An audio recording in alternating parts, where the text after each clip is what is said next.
All right, it looks like the numbers stabilized. Welcome everyone to our Wednesday, October 27th, 2021 public meeting regarding Oceanside facilities and consolidation. We're going to go ahead and start this meeting off with a roll call. When I say your name, would you say here? Each board member, I'm going to start with Raquel Alvarez. Here.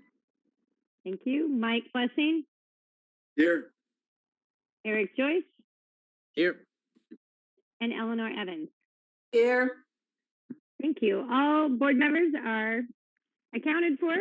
We're going to go ahead and start this meeting, which is different from a normal board meeting that we have where we have many business items. This is one particular business item. I'm going to turn it over to the district who's going to provide information for us, and then we're going to open it up for public comment.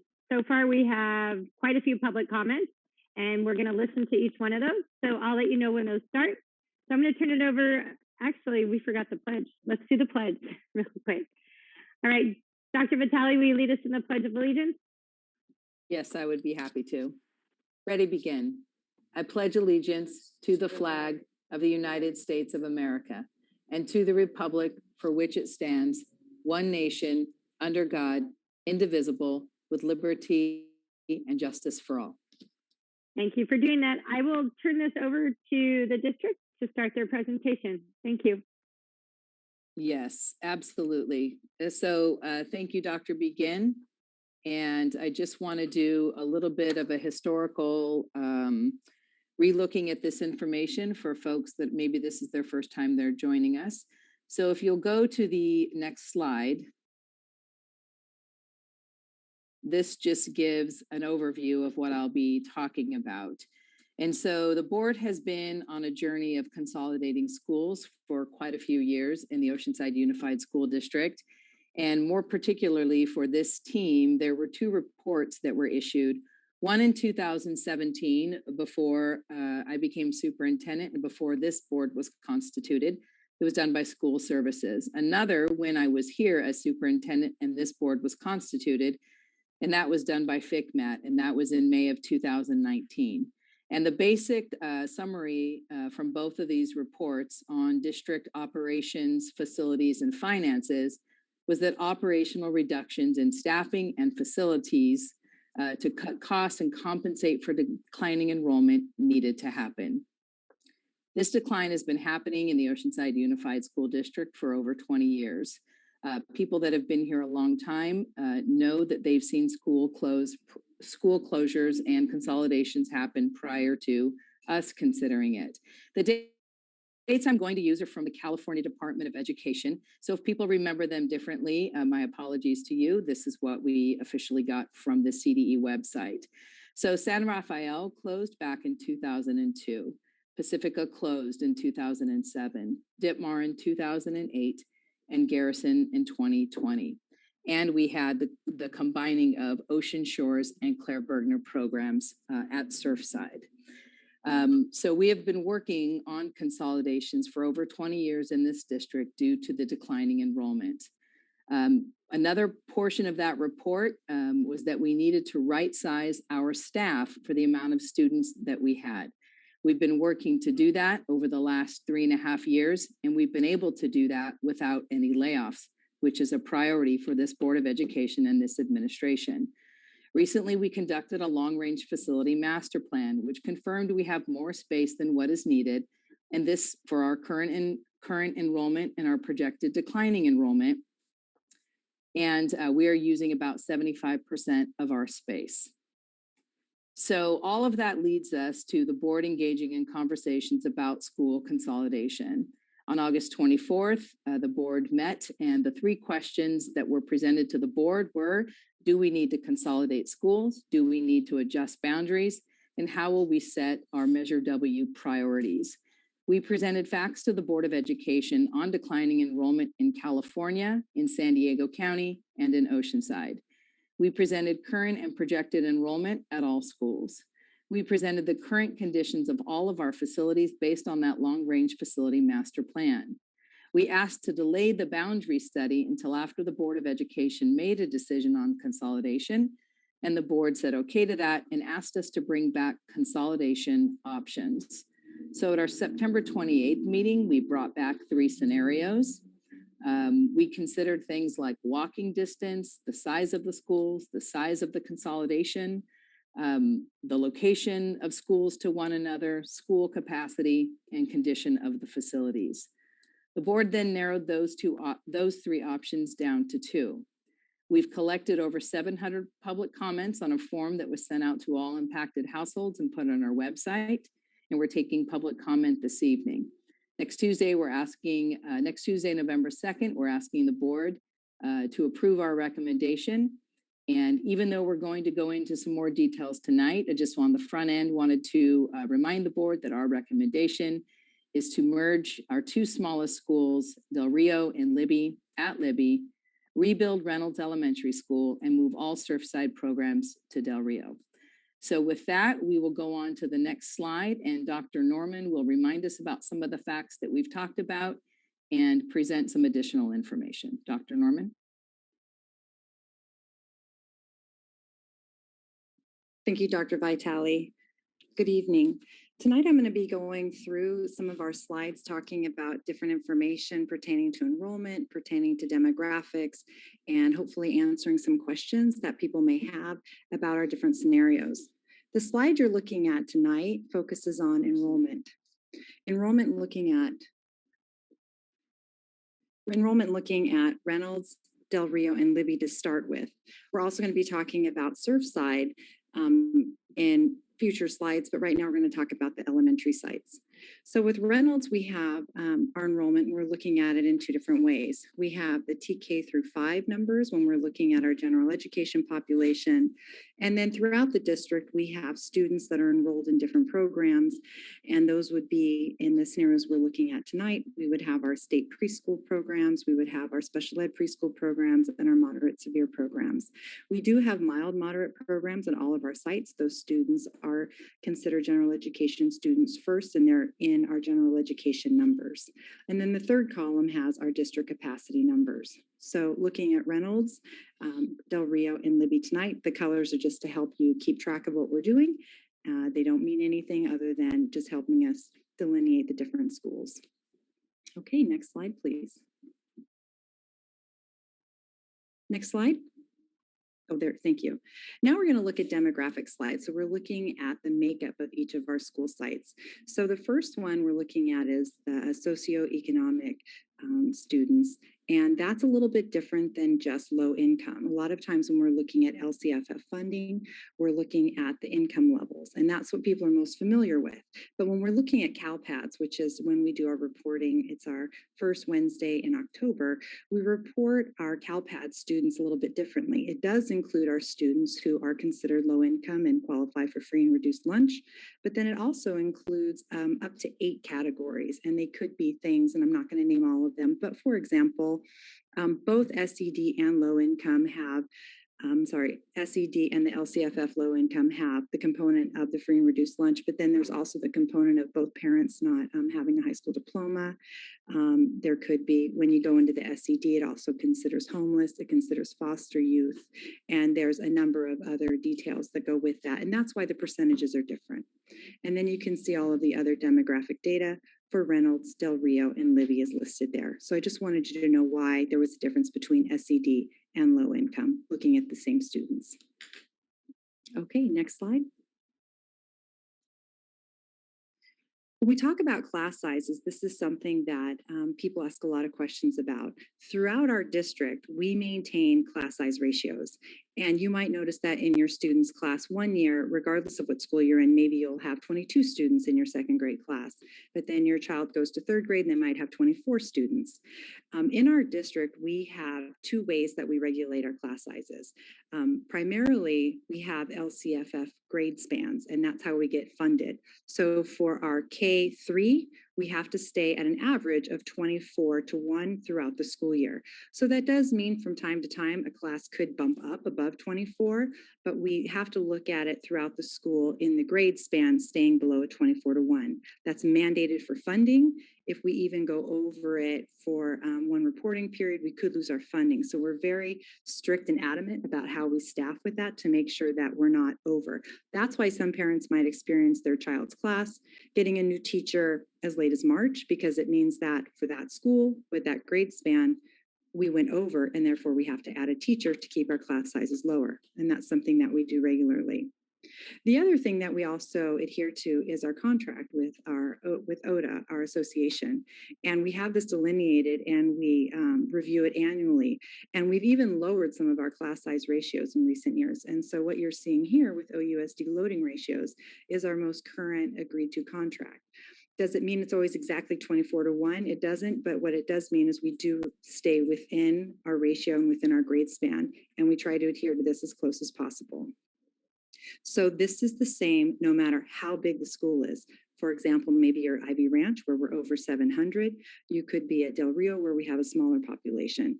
It doesn't matter which school you're at, the same ratios apply across the district. Next slide, please. So we've shared with you what the associated costs are. I've put at the bottom that this is the rough order of magnitude or estimate. And we always deal with ROMs whenever we're talking about projects that we haven't actually taken in and had an architect weigh in on. We haven't gone to DSA yet. So we're really looking at what are the potential costs. And so when we're talking about some of the different costs associated with our different scenarios tonight, if you look at a modular, now modular is a building that's flush to the ground. It looks like a regular building, but it does come all as one building. That's about $210,000. Now, if we have to put in electrical, if we have to put in plumbing, it raises the price between $50,000 and $100,000. And so you'll see when I'm talking about the scenarios, a modular at one site might cost, and does cost different than at another site. And that's because of if there's infrastructure or not. The second one we're looking at is the potential to rebuild Reynolds. That's something that we were asked to look at. That's a potential of $49 million. And we're going to talk tonight and just show you kind of a little capture of what it looks like to build a school and how long it takes. And so when you're looking at that, it's not just the cost present day, but it's the cost as you go along in your project, and you have escalation of costs. And then we have to modernize Surfside. That's estimated at $17 million. We do these estimates based on square footage. And then we have demolition of a site. Depending on the site size, it could be $1 to $1.2 million. But also, if you were to sell property, sometimes this can be negotiated into the price of whatever happens. But if we were to keep a site, there is a fee that we have to pay to keep a site. And then we do have to also pay for, if we don't demolish a site, what the cost of security would be. And just to make sure that the site still has to be maintained because it's part of our community. All right, next slide. Next slide. Thanks. So we're going to talk about two options tonight. The first option that we've been asked to explore is the merging Del Rio with Libby option. And so the circles take us through each of the potential steps that are involved with option one. So we have merged Del Rio with Libby, and the timeline for this that we're looking at would be next school year. So this isn't something that's immediate, but we would have the entire year to plan for. We would potentially move Surfside to Del Rio campus. And then we would rebuild Reynolds, and then we would place the current Surfside campus into asset management. And then from there, we would decide what we would do with it, and we'd have our 7-Eleven committee weigh in. And so again, that's the 4 different steps we would take with option one. So option two overview, and we're going to go deeper into these. I'm just giving the overview to start with. We would merge Reynolds' traditional program with Del Rio. So we have a traditional program at Reynolds, and we also have the two-way bilingual immersion program at Reynolds. So we would potentially look at splitting those two up and placing them at other sites. So we would have traditional go to Del Rio, TWBI to Libby, and then we would subsequently modernize Surfside, and we would place Reynolds into asset management. Next slide. So now let's dive a little deeper into option one and see what that really looks like. So here's a little snapshot of what our boundaries look like. You can see we have Del Rio in the green, Libby in the light pink in the middle, and Reynolds on the left. as I'm looking at it. And you can see that Del Rio and Libby are right next door to each other.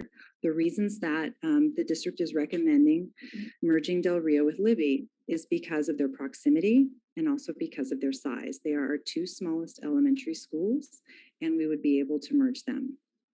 Next slide. At a bird's eye view of the boundary, you can see the red circle. It's important that you look at walking distances. Some students do get driven, but a lot of kids do still walk. And so the furthest walking distance from Del Rio attendance area to Libby is 1.17 miles. And the next slide shows us an up close picture of that. So you can see here, Libby has the red arrow on the left as I'm looking at it. And then in kind of the salmon color, you have the Del Rio students disperse throughout the area. And that's the map of enrollment. Okay, next slide. So talking about option one, what would it take to put the two schools together when we're talking about facilities? And we've taken a lot of time to look at facilities.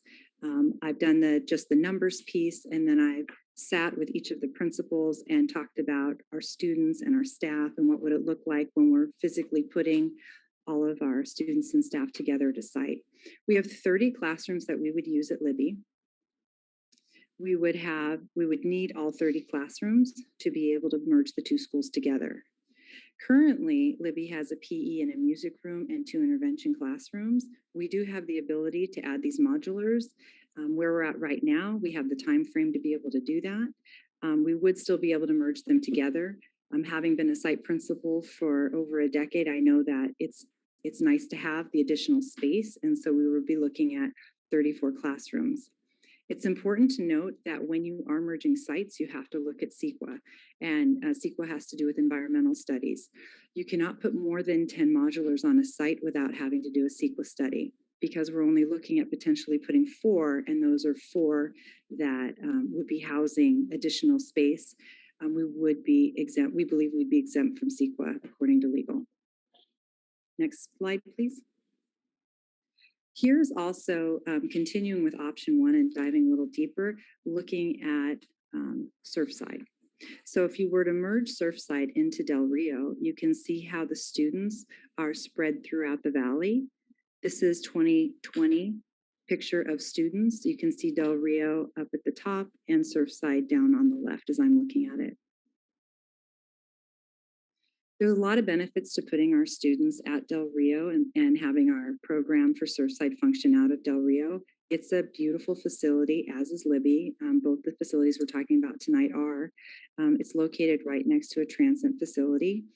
We would not have to do a lot. I've sat down with the principal of Surfside, and we've mapped out what it would take if we were to put Surfside on the Del Rio campus, and it would fit. We do have an extensive gym set up at Surfside, so we'd have to look at where that would go, potentially in the NPR. But other than that, it would fit without having to add portables at this time. And we would then just have to upgrade the furniture for our older students, but that will be, something that will definitely enhance the campus as well and the experience of the students. Next slide, please. So just to sum up, our option 1, merge with Del Rio and Libby, you can see that there are the associated costs, which total over just $51 million. And now moving into option 2. Now we're going to look at, we have the same map as we did with option 1, the 3 attendance areas. We have the green Del Rio, the light pink Libby, and the darker pink on my left as I'm looking at it is Reynolds. We're looking at merging Reynolds traditional program with Del Rio and merging Reynolds TWBI with Libby. So we'll go ahead and do this. Same slide as we saw for the last option. This is a bird's eye view of the walking distance. You can see the walking distance is greater. This is the furthest walking distance from Reynolds attendance area to Del Rio, and that being 1.87 miles. Next slide. This is a close-up view of the Reynolds into Del Rio. The red arrow denotes where Del Rio is, and then you can see where the traditional students are in terms of the Reynolds attendance area currently. Next slide. What would it take for the programs to come together? Del Rio existing classrooms that we would utilize would be about 22 classrooms. Looking at TK5 general education, and that does include 3 mild mod classrooms. We would have about 30 that we need, which is 8. And then in speaking with the principal, if we were to keep the art intervention and the STEM intervention in place, we would need to add 2 more portables, which puts us at 10. And so again, that's important to note that if we were to go with the 10, we would have to then do a CEQA study. Next slide. And now here, this is another picture because now we're going to be looking at TWBI into Libby. And you can see the bird's eye view with the circle. The furthest walking distance here from Reynolds attendance area to Libby is 1.74 miles. Next slide.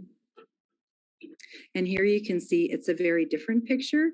Most of the kids from Reynolds TWBI program do go to Reynolds and live in the area. But as you can see, it does pull students from across the district to come in. So it's not, everything's not concentrated in one area as we saw before. It's spread out a little bit more. One thing to also note, I have personal experience with TWBI. My 3 children are in it, and I've overseen it when I was a director of Ed Services. TWBI isn't as easy to split as we might think from a traditional program. You have some families who may have one child in one program and one in another, or you may have families where one cousin is in one program and one cousin's in another, or you could have childcare situations where the kids could be in different programs. So that's something else that's important to note, that while it may look like just numbers on paper, and when we're looking at our families, it could get far more complicated. Next slide. So the overview in terms of will it fit? It will, because it's a smaller program. Our existing Libby classrooms, again, are 30. When we look at how many classrooms we would need, we need 26. And then going back to the model we had at Libby, it would be PE, music, and reading intervention. We'd need 30 classrooms in order to move everything in and have all the space, and we would have that. Next slide. So for an estimated total, we have just over $21 million. It is less than our other proposal, but we're not looking at this through the lens of what would be the least expensive. We're really looking at what would be in the best interest of the district long term, and we still believe that merging our 2 smallest schools would be in the best interest. Next slide. So moving into that, when we're talking about the cost of these projects, you can see that there was a varying cost. This is a picture. It looks like just some colored lines, but it's really important to note, this is really our timeline of our Measure W issuance. And so even though we're looking at potentially rebuilding Reynolds, it doesn't mean that you spend 49 million out of your first issuance. You have 160 million, we do, to spend over a number of years, over 3 different issuances. And so in looking at what would you need out of your first issuance for Reynolds, we would need about $5 million to get going when we're talking about design and DSA. And then we'd want to set about 10 million aside, for the next couple of years to make sure that we have that to start our construction. The bulk of what would come out would be in our second issuance.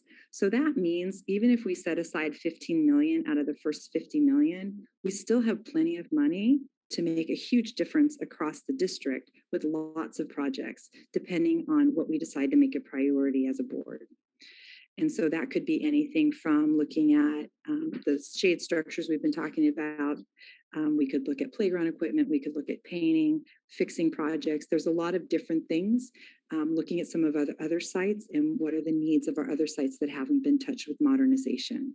So there's a lot of things, and we're not going to go into that in this meeting, but I just wanted to make sure that everyone had the same information, that just because we decide to rebuild Reynolds, it doesn't mean that the whole issuance is taken up with just one project. We can still touch a lot of our schools and a lot of our families throughout the community. Next slide. So in summary, again, the recommendation is to merge Del Rio with Libby. It does merge our 2 smallest sites. What's fantastic about Libby also is that it's going to be a community school, so all of those resources will be available to our Del Rio students as well. It moves the fewest number of our elementary students. The majority of Del Rio TK5 students and staff can move together. It provides the shortest walking distance for students, It maintains Reynolds TWBI program where it is. It allows the Reynolds families in both programs to remain at one site. It could potentially capture Reynolds students attending neighboring districts, and it provides Surfside with a modernized site located near a transit center. Next slide. So timeline for next steps, we've already had our September meetings. We're in our October community input meetings. At our next meeting, we're hopeful that we will have a decision from the board moving forward so that we can start making plans. And then we'll continue on with making plans. That's when we start really timelining out, ordering modulars. We'll be working with HR on when staff will be notified, how we'll work with staff on transfers. We'll start working with special education on designating sites that students would go to. What's really great, again, about our timeline, with it only being October, we have a whole year of students with IEP meetings that we could start front-loading parents if we're going to be changing any sites. We could set up scheduled visits so that students can meet teachers or go with teachers. But there's a lot that needs to happen, but we have the time and the planning and a team to make it happen. And then we would continue to message throughout the year. And then starting in August, our new location would be ready for our sites. Next slide. And that concludes our presentation. And so I'm going to send it back to Dr. Vitale, and then we'll continue on. Thank you so much. And I will kick it to you, Stacy, for public comment. I just want to ask my board colleagues, while we have Dr. Norman here, do you have any questions or need any clarification on any of those slides? There's too many to do board. Let's do public comment first. You want to do public comment first? I'm looking at my other colleagues. Okay, let's go ahead and start the public comment. We're going to call 5 people up at a time, and I'll let Ms. Givens do that. You have exactly 3 minutes. It has to be on the topic of tonight, which is the facilities and consolidation. And there will be a timer. So if we could ask you guys to adhere to that, that would be great. This is a meeting in which we want to listen to the community. So I will turn it over to Ms. Givens to take care of that. Okay, our first 5 will be Naomi Morrison, Becky Doyle, Natalie Sanchez, Veronica Garcia, and Nina Garcia.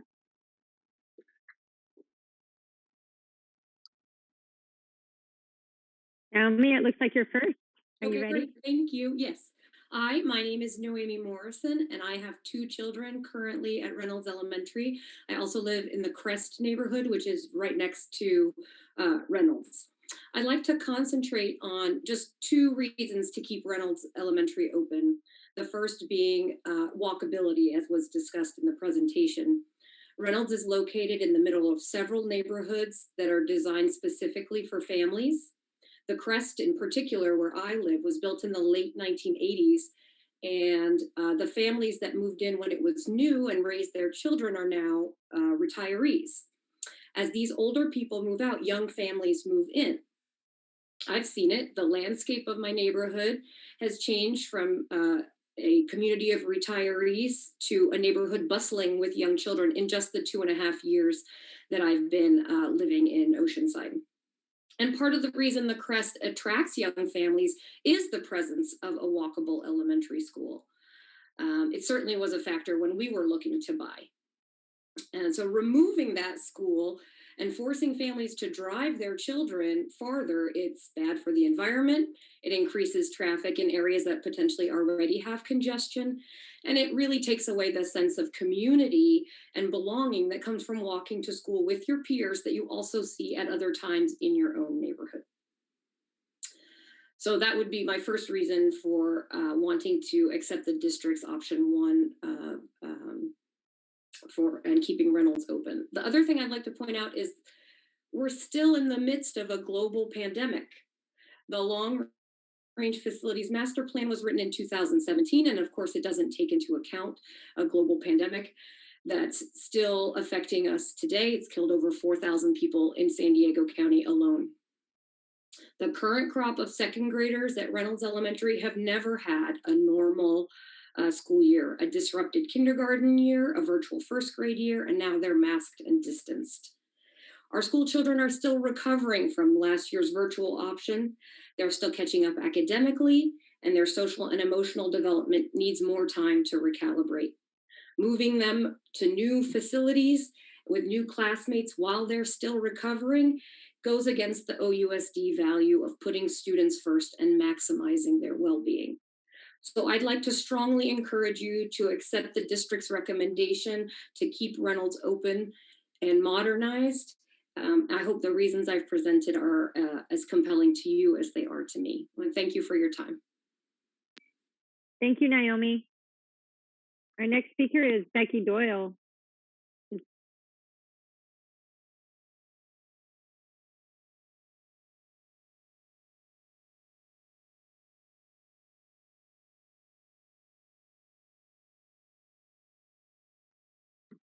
I'm not seeing Becky Doyle on here. Can we go to our third speaker? Becky has to accept the promotion to be a panelist. There she is. I see Becky Doyle. She just jumped on. Becky, are you ready for your public comment?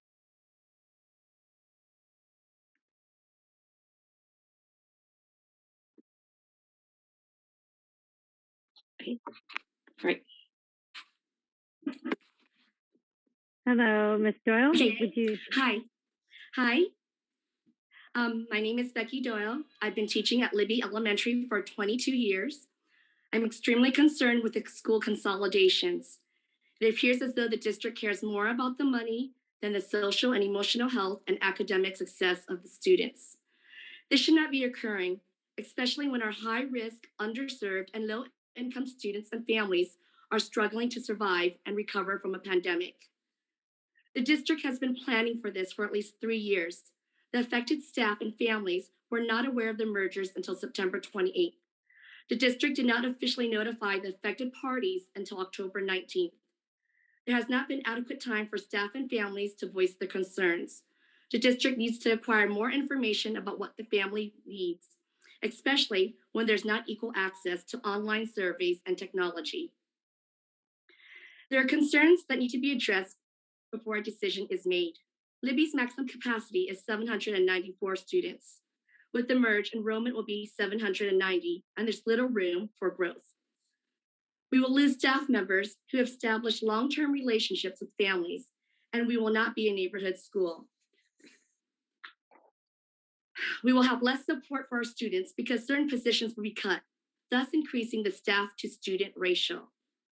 We will not have room to provide essential programs, including music, special ed, counseling, incredible years, Boys and Girls Club, past programs, and interventions.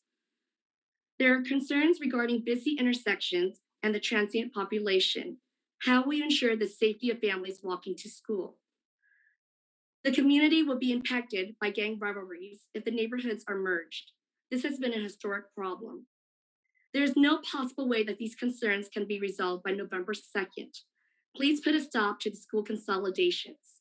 I urge you to take action to do what's best for our students and families. Thank you. Thank you, Becky.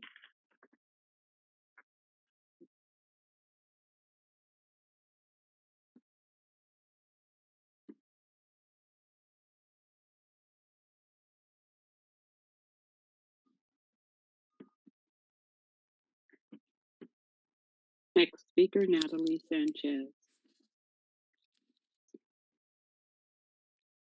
Hello, can you hear me? Yes, we can hear you, Natalie.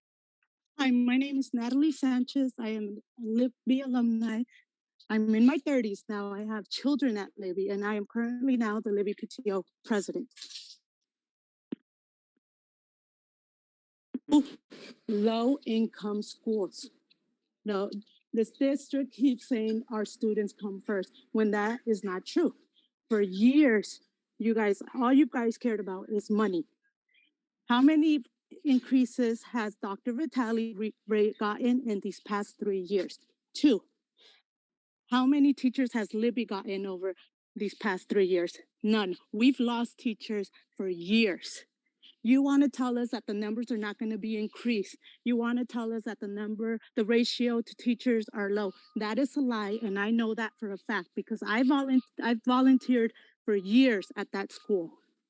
So don't come and tell us that the numbers are going to stay low, that our children come first when you keep getting raises.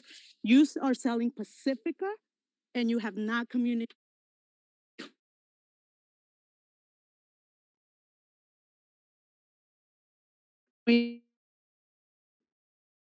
Natalie, we're having a really hard time hearing you.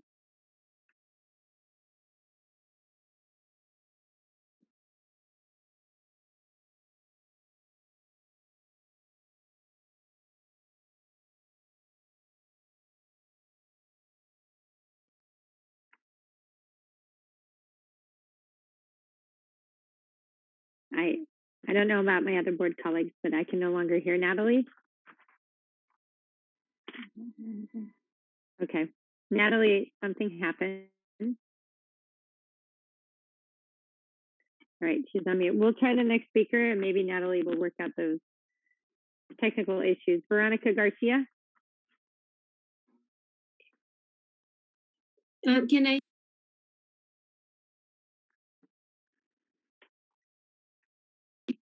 Can I have translation, please? Can you hear me? Yes, we can hear you. Can we get somebody to translate, please? I believe we have translation services on right now. Yes, can you hear me? Yes. Yes, okay, I'm ready. Ok. Buenas tardes, Junta Directiva y Superintendente Vitali. Mi nombre es Verónica García y soy mamá de 2 niñas de la Escuela Elemental del Río. ¿Hago toda digo todo o me espero? Puede decir un poco más. Ok. Estoy aquí en este día porque se nos ha dado la oportunidad de hablar acerca de las propuestas de 3 o 4 escuelas que serán afectadas de varias maneras. Somos escuela de título 1 de bajos ingresos y si solo ustedes supieran lo que las familias tienen que pasar para llevar a sus niños a la escuela. La transportación es algo difícil. Precisamente este lunes, cuando estaba lloviendo, miré a las familias caminando bajo la lluvia y eso será difícil para ir al living. Es difícil pedirles que ustedes se pongan en nuestros zapatos, pero imagínense ustedes llevando a sus propios hijos a las escuelas mojándose. Estas propuestas se ven muy bien en el papel, pero en realidad son distintas. Sí es verdad que las inscripciones están bajas, pero también tomen en cuenta que estamos en tiempo de pandemia. ¿Y qué va a pasar cuando los niños quieran regresar a la escuela o los papás quieren mandar a sus hijos a la escuela? Vamos a tener que sobrepoblar la Libby School. Del Río ha sido una muy buena escuela para mis hijas, donde están aprendiendo y están contentas. El staff y todos los maestros han sido muy buenos. Del Río no se hizo de la noche a la mañana. Del Río te llevó años para hacerlo. También pueden, ¿qué va a pasar con todos los maestros que están ahí, con todo el staff que han construido? Pero tristemente Del Río puede desaparecer de un solo segundo cuando ustedes toman la decisión que van a tomar. Ustedes han sido ¿Me permite elegidos. interrumpirla, señora? ¿Me permite? Sí. Okay, allow me to interpret, please. Good evening to the Board of Education, to Superintendent Vitali. I'm Veronica Garcia, mother of 2 students at Del Rio. This evening, we heard of the opportunity for 3 or 4 schools to be affected. And Del Rio is a Title I school with students from low-income families. Many of the families to take their kids to school are walking, and there's an issue with transportation. For example, on Monday when it was raining, I saw families walking, and this would make it more difficult to go to Libby. I know it can be hard to imagine for some of you, but imagine yourselves getting wet, taking your children to school. We have seen on paper how things look, but the actual situation is different. With the low level of enrollment, we're in a pandemic right now. What's going to happen when parents decide to bring their students back to school? Then Libby will be overpopulated. Del Rio has been a very good school. Our children have been learning and have been happy, and the teachers and staff are very good. Del Rio was not made in one night. It took years. And the teachers and staff have built this school.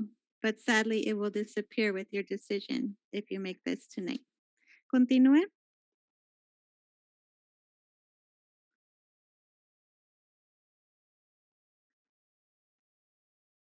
Veronica, you're still muted.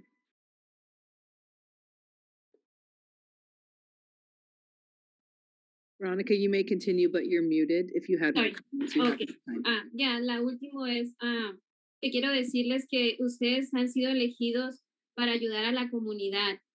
Ahora es el tiempo de hacerlo y hagan la decisión basada en la gente y no en los números. Muchas gracias. Yes, the last thing I wanted to say is that you have been elected to help the community. Now is the time to do it. Please make your decision based on the people and not the numbers. Thank you very much.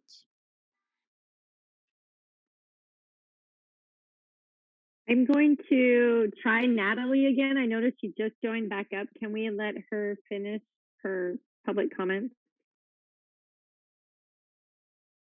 Yes. She has her hand up.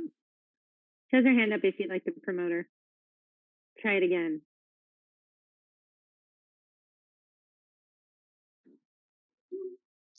Can you hear me? Natalie. Yeah, we can hear you now. So Okay, I'm not sure up to where I got cut off. Oh, okay.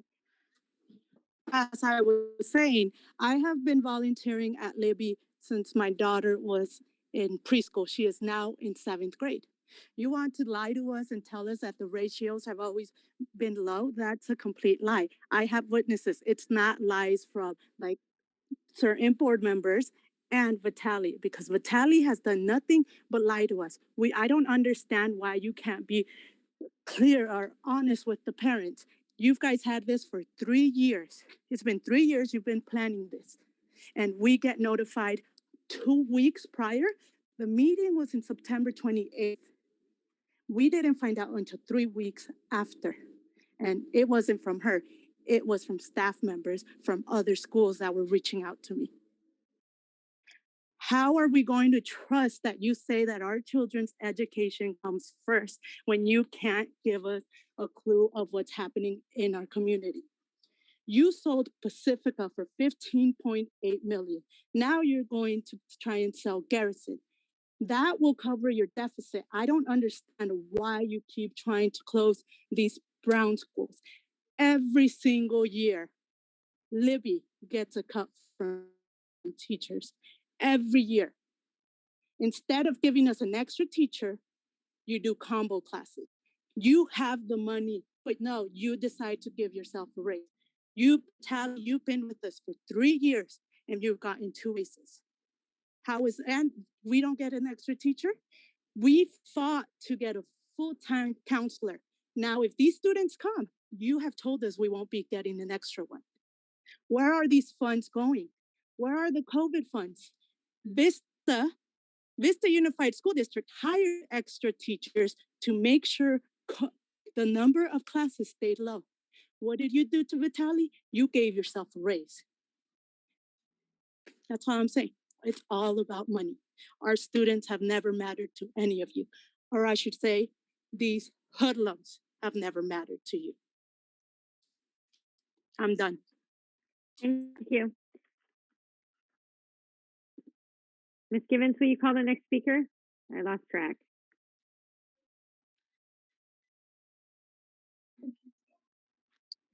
Nina Garcia.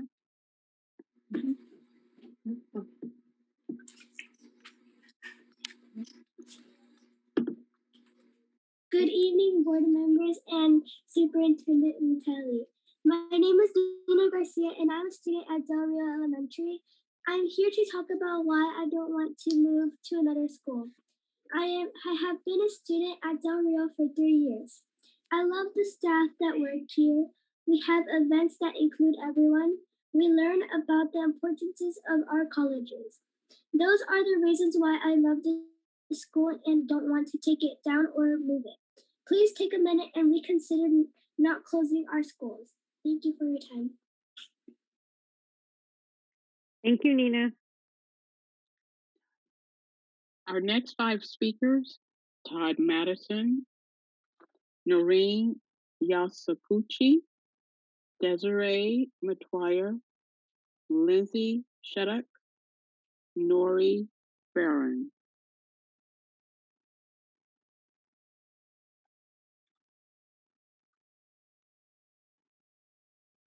Hello, Todd, you're on. All right, I was waiting for the countdown. Thank you very much. So we're discussing either closing one school or the other tonight. None of the above doesn't appear on the agenda. Talking about other ways to reduce expense that won't hurt our kids doesn't appear to be worth discussing. The financial hole our district has put itself in is millions of dollars deep, can only be filled with a check the size of an elementary school. In 2012, we raised taxes on ourselves. Since then, revenue per student has increased almost 6% per year, close to 3 times faster than inflation. Almost $15,000 per student or $400,000 per classroom this year. But yet that's not enough to keep both Del Rio and Reynolds open, is it? We have a district where administrators cost $165,000 a year and teachers cost $125,000 a year. But the district and board feel it's more important to give employees bonus raises than to use that money for our kids. Before that vote in the last board meeting, no one said, and after we give ourselves more money, we're going to close down a school so we can afford it, did they? Taking candy from babies is so important, it's best to avoid letting parents know that up front, isn't it? So we know our super makes $341,000 a year, but another $15,000 was needed. We know the president of the teachers union makes $194,000 a year, but another $9,000 was essential there. Schools for low-income Hispanic kids, not so essential, are they?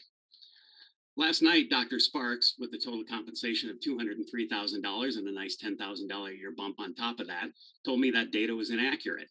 So since this is on agenda, I can ask a question. Dr. Norman, did Oceanside Unified really respond to a legal public records request with inaccurate data? Or was Dr. Sparks simply deflecting from the fact that giving bonus raises to people with nice 6-figure incomes is more important to our district than providing local schools for low-income and Hispanic kids? I know you're all tired of hearing that, but the truth is hard sometimes, isn't it? Every parent can see school choice is what parents need. Yesterday's rally at the district office was attended by parents representing close to $1 million in revenue. What if those parents could take their kids and their money elsewhere? I suspect administrators would be chasing them down to discuss keeping both schools open, if that were the case. Those parents are hardworking people. They make a fraction of what our administrators make. Often they don't have time to make their voices heard. There's nothing that would give more power to low-income parents than school choice. Join us in that fight. We're going to be out starting this weekend getting signatures on our petition. Sign up for email updates at californiaschoolchoice.org to be notified when someone is in your area. Let's not keep speaking here and being ignored and seeing our schools closed. Let's force our districts to pay attention to what parents want for their kids. School choice is the answer. californiaschoolchoice.org. Thanks. All right, our next speaker is Noreen.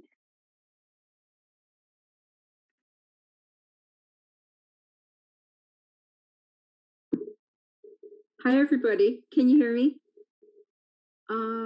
Yes, we can hear you. Okay. Hi, everyone.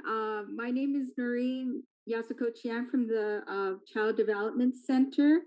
I am the permanent teacher at Surfside Educational Academy. I am for Modernizing Surfside Educational Academy. And the reasons, if we were to move to Del Rio, I think it's a beautiful campus. And we will move into a turnkey preschool for children ages 3 years to 6 years old.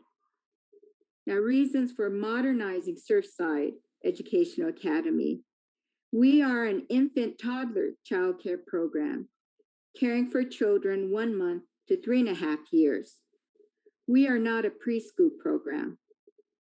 We will need, if we were to move to Del Rio, we will need changing tables, a nap room, a kitchen to warm bottles, a toddler-sized play structure, because currently the toddler structure the toddlers will not be able to climb up the steps. They're too high for them. Also, our infant toddler childcare program is currently on site at our Surfside Educational Academy.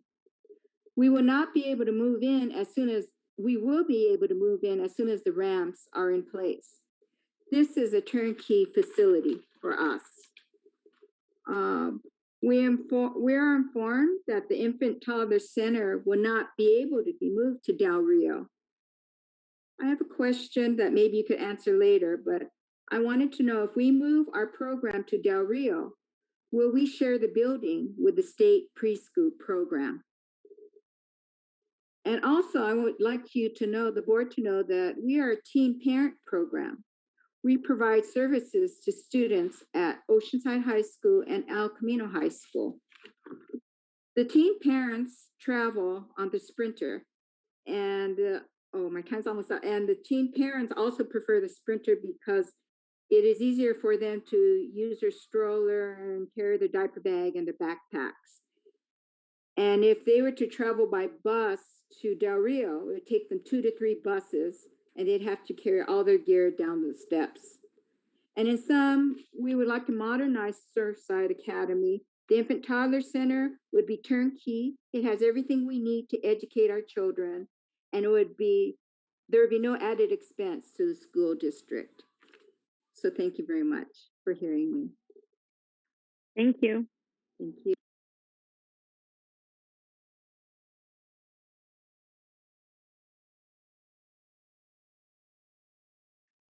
Desiree is our next speaker. Hello, good evening.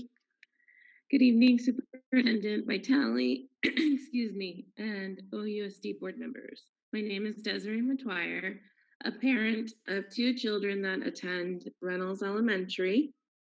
They have had the privilege of being taught by some of the most dedicated, passionate, and motivated maestras. They're in the 2nd and 4th grade in our 2-way bilingual immersion program. The 2-way bilingual immersion program has allowed them to become biliterate in Spanish. They are able to proficiently read, write, and speak Spanish, as this is the goal of the program. The dual immersion teachers have worked hard to make this program successful while collaborating with their traditional teaching partners at Reynolds to make our campus coexist smoothly. This probably took some time when the program first started, but Reynolds just flows, and now you possibly may separate us, and it's not right. I'd like to say that if the district decides to close our school, which would be a huge mistake, it would most likely be sold off to developers that won't really care that a school was demolished to obtain this piece of property. They aren't going to be thinking about the children who have lost their neighborhood school. They aren't going to think that they should build a park instead of homes. Speaking of parks, Reynolds is left open on the weekends to be utilized for that purpose because these children don't have a park close by that could be walked to. To paraphrase Trustee Alvarez, Reynolds won't be a waste of money to rebuild. We are actually going to be a great investment. I ask as a parent and a taxpayer that voted on our bond that was passed, that you rebuild Reynolds completely and keep our community neighborhood school Reynolds where it belongs, 4575 Douglas Drive, Oceanside, California, 92057. Thank you. Thank you. Our next speaker is Lindsay.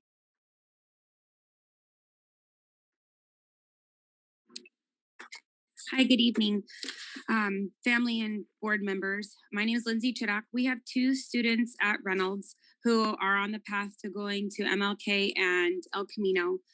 Their kinder and 2nd grade years at Reynolds were during the pandemic. 1st and 3rd were virtual, and this year is masked, 2nd and 4th. This has been detrimental, and then to add more changes and challenges to their education in the future. They're forced to endeavor social and economical changes and challenges every day by the pandemic. Keeping them involved, keeping them invested in their school is what's important. We feel and we fear that we will lose this generation, and the bright minds that they have in their future if we expect them to have more changes in their educational path. Adding another layer to the already difficult time is asking too much of our teachers, our students, along with their families who have been asked to rise to all of these challenges. My concern as a mom is that our community school, our community environment will forever be changed. We have asked our teachers to teach over the computer. We've asked them to overcome obstacle after obstacle in teaching our children. We've asked our children to change the entire mode of learning to virtual, not anything relatively close to what they have known. And now we are potentially asking teachers and our kids, our students, and our families to yet again adjust and change to overcome further mountains that you're proposing. We are in challenging times for everyone.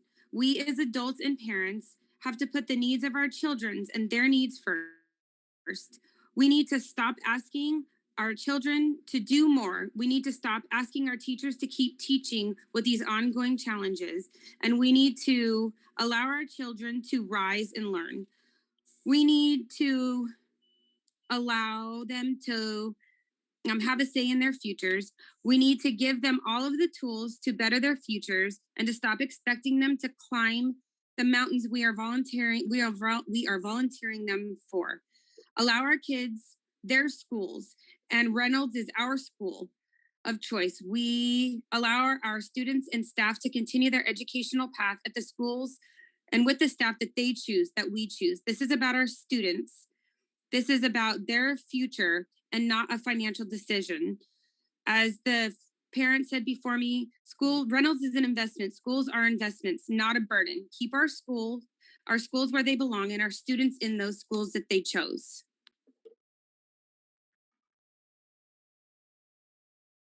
Thank you. Our next speaker is Nori.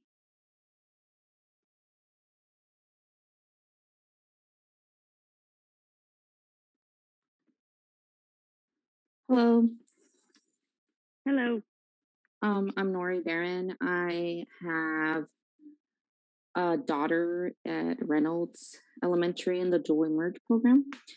And it's such a great program. I had other kids that went to Del Rio and they weren't offered this opportunity. And so we moved to Reynolds, and it's a great, great program. With the pandemic that happened, my daughter ended up having social anxiety, and she actually didn't want to go back to school because she was scared of people. Now you guys are talking about moving, and I don't know how to explain that to her. And I'm sorry, I'm getting emotional. It's hard, it's hard for all the parents to go through all this. I mean, we really made it through the pandemic. And we appreciate our teachers more because it's hard work. But to move them right now at this time, to make the decision right now, it's awful. It's an awful time to do it just because our kids need to get back into the role of what is a normal school time. And it's not easy right now for them. Wearing masks is hard. My daughter has asthma. It's not easy. And now I had to explain it to her that she's moving. And then what about the kids' safety? I keep on hearing these gang violence. But I mean, Surfside has different places. Like kids come from all over the place. They seem to manage just fine wherever they are. Not saying they should move. I'm a little confused as to why they would put a school there if it wasn't ready for people to be put there as well. I think you guys really need to consider when you guys are going to decide to move these kids. And at this time, I don't think it's the best for any schools to change. Thank you. Thank you, Nori. Our next speaker is Michael Richardson. Michael isn't accepting to be promoted. All right. Do you want to call the next 5 speakers? And if he jumps on, I see Tiffany's up next. Okay. So when we try to promote you guys, you have to accept the promotion. So the next 5 is Michael Richardson, Tiffany Ketchum, Ashley Bayswanger, Ashley Gerdo, and Christy Linford. And I see Michael made it here. So Michael. Perfect. Okay, can you hear me? Yes, we can. Okay. Well, at the last board meeting, I made a statement, and I want to apologize for it, but unfortunately, you cut me off before I could explain. Our frustration is that you, meaning the management and the board, had no discussion, no debate, no interaction at all about this bogus bonus that you were giving. So, Michael, this board meeting and public comments are focused on facilities and consolidation. I understand. So if your public comment is not on the topic, my point is that you would not have to do these things to close schools and put kids in terrible positions if you didn't give yourself egregious bonuses and money. I only wanted to hear how the board had planned to pay for the bill, how the board planned to solve the problem. But the bigger issue, and what I said was that we will declare, I use the word declare war on you. Are you going to cut me off?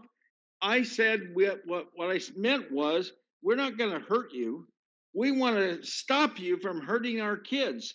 We want to get rid of all of you, including the board and the management of this school district, which are teaching our kids to hate each other and not teaching our kids to love America, to read and write and do arithmetic. And that's what we want. All right. Are you done? All right, he's done. I'm just going to remind our speakers, we're speaking on facilities and consolidation tonight.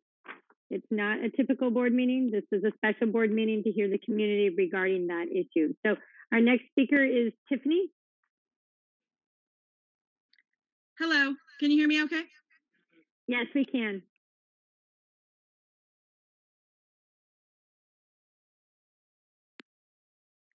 We could hear you. We don't hear you now.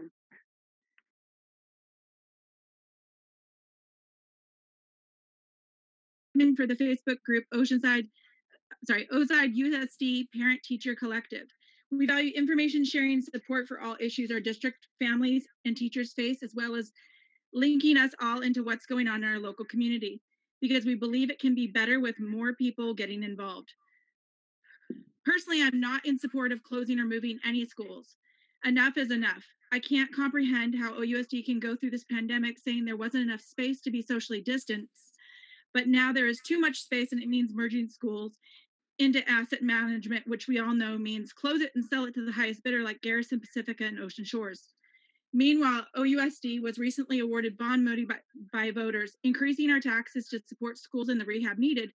Then after you got that money, you approved making a new office build for bringing all the district offices together to have easier collaboration, which we support, but nobody highlights that to do this, you move our ATP students with special needs, which is disruptive to them and the site that they're merged with. Most people don't understand that all means to all these students, but I'm here to say, I see you, but wait, what about our schools that need to be rehabbed? Then OUSD awards raises to the teachers, which I support, but tax on raises for admins and higher ups who already had higher salaries, which if voted on separately would likely not pass. But OUSD knew this, so that's why they packaged it in with a fancy little bow, but it's a pretty tacky one. Then as these huge raises were secured, the next topic suddenly is we need to save money. So let's close down school sites and merge schools, which will disrupt all the families it impacts. Then what happens when schools are merged to capacity and children are ready to return or join their homeschool? Will there be room for them to return or will they be brushed aside? You're impacting the most at-risk students in our district with either choice you make between the two plans on the table. Neither is acceptable. None of these schools deserve to be mistreated. My children are at Surfside due to being immune compromised, and if I had to do this at Del Rio, it wouldn't be workable. So I'd be forced to leave the district. I'm asking you to reject both plans. Vote no and go back to the table. Stop cutting from our kids while protecting the highest earners. If the funds are not there to keep schools open, then you should immediately halt plans to build the brand new office complex. Show us you can cut from the things that make you comfortable before you dare take another thing from our kids. I support our district, but I also support everyone being able to come to the table on a discussion and being considered equal.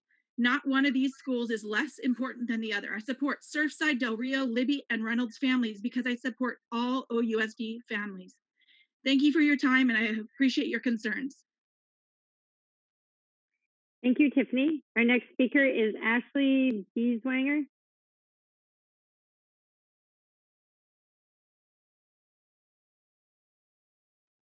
Can you hear me? Yes, we can hear you. Yes, I have 2 children in Del Rio Elementary. We travel a lot due to my job, and I have to say that Del Rio is one of the best schools my children have ever attended, even in the mix of a pandemic, where my first grader is behind and reading at a kindergarten level because of the pandemic. My first grader is behind because she essentially missed her entire her kindergarten year. You're asking families in lower income areas to walk further, to put their children at more risk with the crime rate that's already happening in Southern California. You're asking these families to uproot their lives when they have to go to work at a certain time. The schools are essential to the communities. If you merge schools, you are against the Oceanside District and the CDC for social distancing. So if you're going to throw that out the window, does that mean our children have a right not to wear a mask? I was on the board meeting last night, and the school from the state, the district got $56.7 million in COVID funds to spread between now and 2024, on top of the money that you guys have now. We don't need to shut down schools. You guys need to better budget and do what's important for these children. They're masked, they're socially distanced, the children are becoming socially awkward, which is all very important in social development in children. Stop doing what's best for you and start doing what's best for these children. Del Rio has a very good success rate. Their teachers know the students and parents by name and greet them every day. You're taking that away. You're putting children at risk. You're putting families in a more financial bind than anything.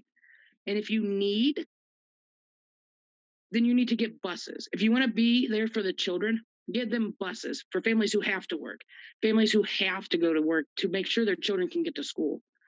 You're enabling yourselves to do what's best for these children because you're all about oneself and not what's best for everyone.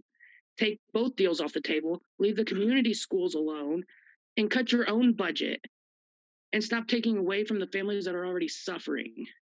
No one asked for this, but you guys can make it better for them. I don't have anything else. Thank you, Ashley. Our next speaker is another Ashley, Ashley Gerardo. Hi, good evening. I'm glad I was let back in. My internet disconnected. So I just wanted to give a little bit, this is going to be like a little bit of an unconventional story, but it's my truth. And so I'm glad that I get a chance to speak it. And hopefully it leaves an impact on you. My husband was born and raised in Oceanside in a neighborhood called Pozole. Because of the environment that he grew up in, he ended up dropping out of school, joining a gang, and eventually going to prison, falling victim to the school to prison pipeline and the prison industrial complex. When he was released and we were starting to plan our life, our future, and our family, we knew that we had to break the cycles of poverty, abuse, addiction, and violence. So he left the life that he had ever known. We chose the neighborhood that we currently live in because it's on neutral ground and the better options in Oceanside, which also offered the dual immersion program that our son is in, and eventually both of our daughters. Closing Reynolds Elementary is a dangerous move for a family like ours. Libby Lake and Del Rio have 2 active gangs in the area, which could mean a death sentence for someone like my husband going into that neighborhood to pick up his child. He's tatted from head to toe from his prior life.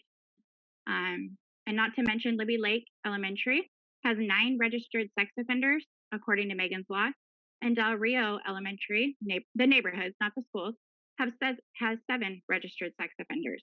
This is not a jab at anyone who lives in the area or attends those schools. I'm just speaking my truth for myself and my family. And like previously mentioned, Oceanside Unified School District received over $58 million in the American Rescue Plan. So my question is, how are or how will those funds be utilized, and why are there only 2 options on the table? Why are us as parents, as taxpayers, as the people who voted for all of you on the board, why are we finding out 2 weeks before a decision is being made? Thank you.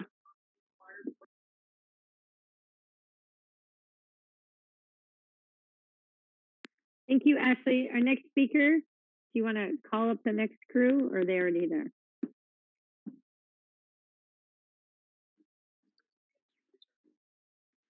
We still have Christy Lenford.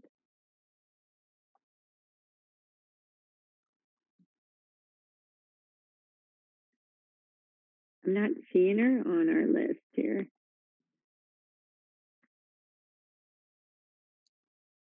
Okay, so our next speaker will be Elizabeth Garcia, Jimmy Figueroa, Eduardo Martinez, and Michelle Mora. And if Teresa Oliveira is she not here? Okay, so our next speaker will be Elizabeth Garcia. Good evening. My name is Elizabeth Garza. I have 4 children in the Oceanside School District, 2 of which are enrolled at Reynolds in the dual immersion program. We love our school, the program, and our amazing teachers. Stop closing these schools in our district and fix them instead. Enough is enough. You already closed and sold Pacifica, Claire Bergner, Garrison. Where does it end, and what are you doing with the money you get from these properties? Here's a thought. Use it to fix the schools you have left. Use it to make our schools campuses safe and on a better quality educations. Stop giving the superintendent raises every 2 years when she doesn't deserve it. Give that money to whom it belongs, our hardworking children. All of our children are worth every single penny of that money and more. If you remodeled Reynolds, you will be finally giving our students and teachers the campus they deserve. This will bring in students who hear of our great program, but have turned around and walked the other way once they see our school. The dilemma of the District of Oceanside closing down our schools due to lack of funds or fixing them is an insult to our community, parents, and most important, our children. Decisions such as this is something that the district forgets. It's up to the parents and the community, not to the district or superintendent's decision only. We forget that the power is in the voice of the parents. The parents, the community suffers, and we've seen it at Garrison and San Luis Rey. It is an insult that you make decisions that you can't afford, such as what happens to those who walk to schools daily. You can't provide buses because you can't afford it. You can't afford that either. You neglect schools Then when they get really bad, you close them instead of paying attention to the issues that get brought to you. Not only do you neglect the care, but neglect to have them the responsible parties that should maintenance these schools do their job. We constantly waste money, but by not enforcing responsibility and duties. At any other location, you don't do your job, you get fired. But here in this district, if you don't do your job, you just get raises. Please don't close any of these schools. Do your job, fix the. Thank you for your comment. Our next speaker is Jimmy Figueroa. You're on mute. Jimmy, you gotta unmute. Can you guys hear me? Yeah, we can hear you now. Okay, thank you. Good evening, everyone. My name is Jimmy Figueroa. I'm the program manager of Resilience Community Mentoring here in Oceanside, which is a program funded by the County of San Diego through the Juvenile Probation Office and Vista Community Clinic. We were created specifically by the county to mentor youth and young adults on juvenile probation here in Oceanside. I've been mentoring youth who have attended Ocean Shores and Claire Bergner since 2013. When we discussed the safety issues about moving Surfside, which is Ocean Shores and the merger of Ocean Shores and Claire Bergner, I know we changed the name, but Surfside is Ocean Shores and Claire Bergner. A year ago, when we merged those schools, had we said, hey, we're going to close down Ocean Shores and Claire Bergner and move it to Del Rio, it would have been an immediate no from all practitioners, boots on the ground, due to the safety issues that are very real. Since 2013, I've had countless students who have been jumped for being in the wrong area, who have been stabbed, who have been shot, and who have been killed here in Oceanside. There was comments made at the special public meeting where a board member referred to our students as hoodlums and also called some of these safety issues a false prophecy. To me, that was it was a very ignorant thing to say. It also showed it was very insensitive, but it also showed the disconnect between certain members of our board and our community. I want to spend the last 1 minute and 26 seconds reading comments that I received from Surfside students in regards to this move. I will try to read as many as I can. The ones I don't, I will email to you. Student number 1, comment. To be honest, I think that's a very bad idea, moving Surfside to Del Rio. Most of the students that go there live in an area, so when their parents can't give them a ride, they can just walk there. And also, most of the students that go there hang out with a particular group in Oceanside. Now, that school that they want to switch it to is almost in the middle of a whole neighborhood where most of the students will most likely come in contact with the gang in that area in reference to Del Rio. I think they should keep it how it is. It's a neutral location in reference to the Ditmar location, Surfside, where everyone can feel safe and not have to worry about anything. Student number 2, being a student traveling to Ditmar, Surfside, I like the location. I wasn't living close to Ditmar, but it was a safe and neutral location. The majority of the kids who go to Ditmar live closer to the school, which helped them get to school. Also, if the school is transferred to Del Rio, I think it's unsafe. It's already in the Deep Valley, right in the Deep Valley. It would bring a lot of attention for gang violence and it wouldn't be safe. I don't think the spot is right. But right now at Ditmar, it's not located in the heart of a gang neighborhood. Del Rio is. If anything was going to go wrong, people close by can bring people or weapons to make things worse outside of campus. Thank you. Thank you. Please email us the rest of those comments. All right, our next speaker is Eduardo Martinez.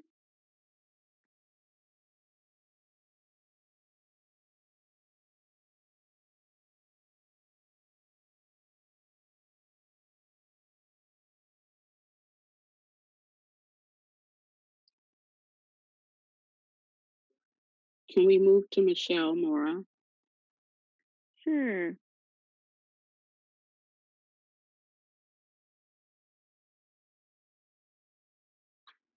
Hello, my name is Michelle Mora. We have lived in Oceanside since 2008 and have had 4 kids in the Oceanside School District.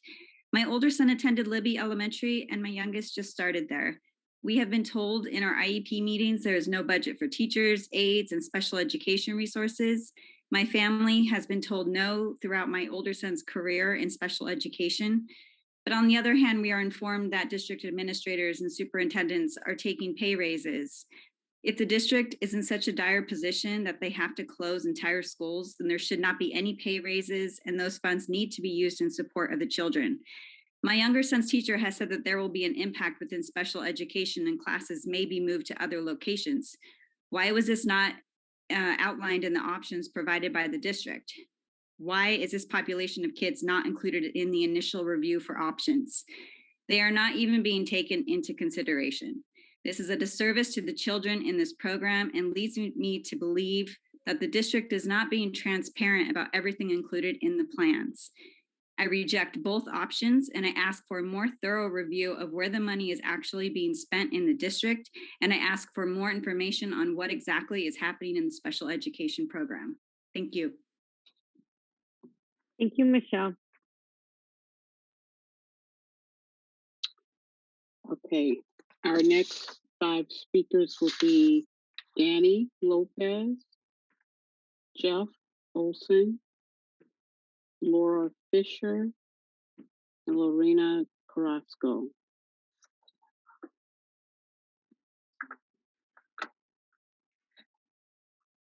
Jeff Olson, go first. Okay, thank you very much. So as most of you board members know, I moved from El Camino High School to Ocean Shores High School to support those students. And I was shocked at how alienated and unsupported Ocean Shores High School actually was. 4 years later, we were told by Dr. Vitale and a team of people, we were going to move to a new location, which was going to be CBA. And thank goodness, especially from all the comments that Jimmy made, that did not happen. And CBA and Ocean Shores High School merged together with the independent elementary school and independent middle school, which was at CBA, to the closed in 2008 rundown Ditmar school site. 2.5 years later, we might see the Child Development Center working. After $59,000 was, I guess, wasted in moving the Child Development Center over to the site, which will be stuck there and probably eventually torn down, as well as the cleaning, cover the carpets, the Chromebooks turned back and given to IMAX. We're finally seeing that we were not able to build our school, design it in a year, and then build the school of a dream. Dr. Vitale told us that she had a dream to build a destination, non-traditional school venue involving independent and direct instruction continuation high school. For the facts, all of you board members were at the meeting where Shannon Soto shared a PowerPoint with a spreadsheet saying that all of the sites that we could have moved to were going to cost $1.9 million, and those fees were going to come from the developer fees, where Ocean Shores High School was going to cost $5.7 million to repurpose and renovate. You just sold Ocean Shores High School for almost $8 million. We've moved, if we move SEA to Del Rio, a elementary school will collapse regardless. So the decision, if you're going to vote on one of the two, has to be based on programs and services, not the people. All neighborhoods and all people matter the same. One neighborhood is not better than another. One building or one school site is not necessarily better than another. If this decision was made by Sacramento, what would they do? Remember, this decision will last forever. The people will be long gone. The school board will be retired.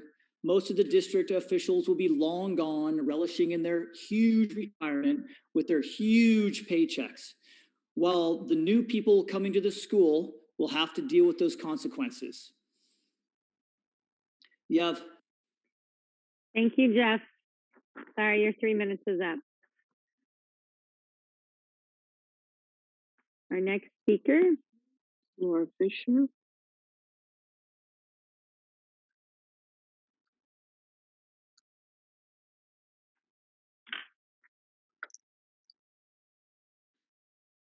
Laura, you're on. Okay, thanks. So, I was gonna show you. I don't know why it's not. Oh, there we go. Okay. Yay. All right. Guess who I'm rooting for? Del Rio.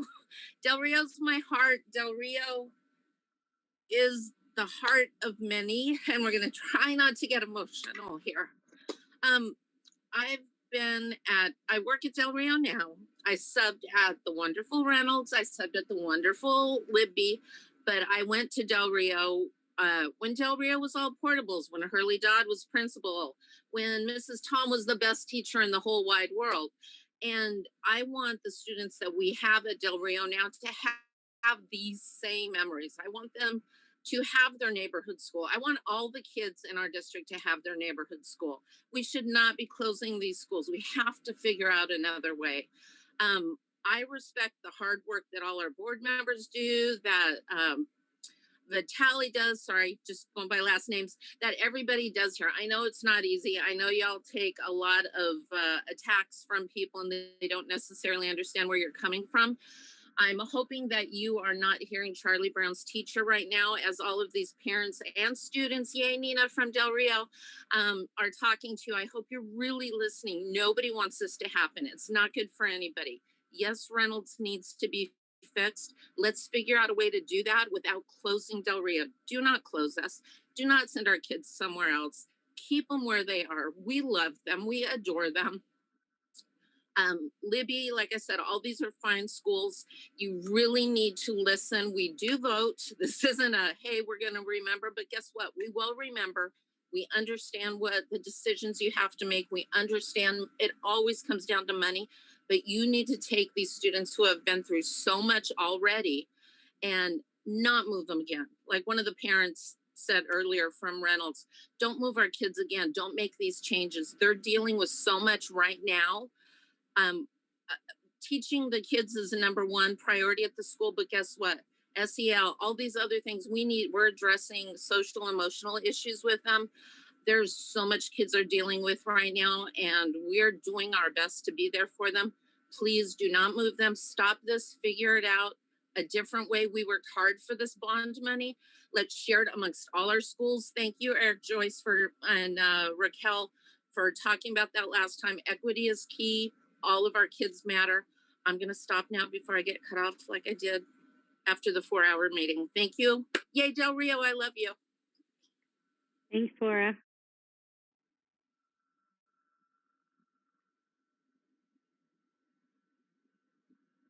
Looks like Eduardo Martinez is next.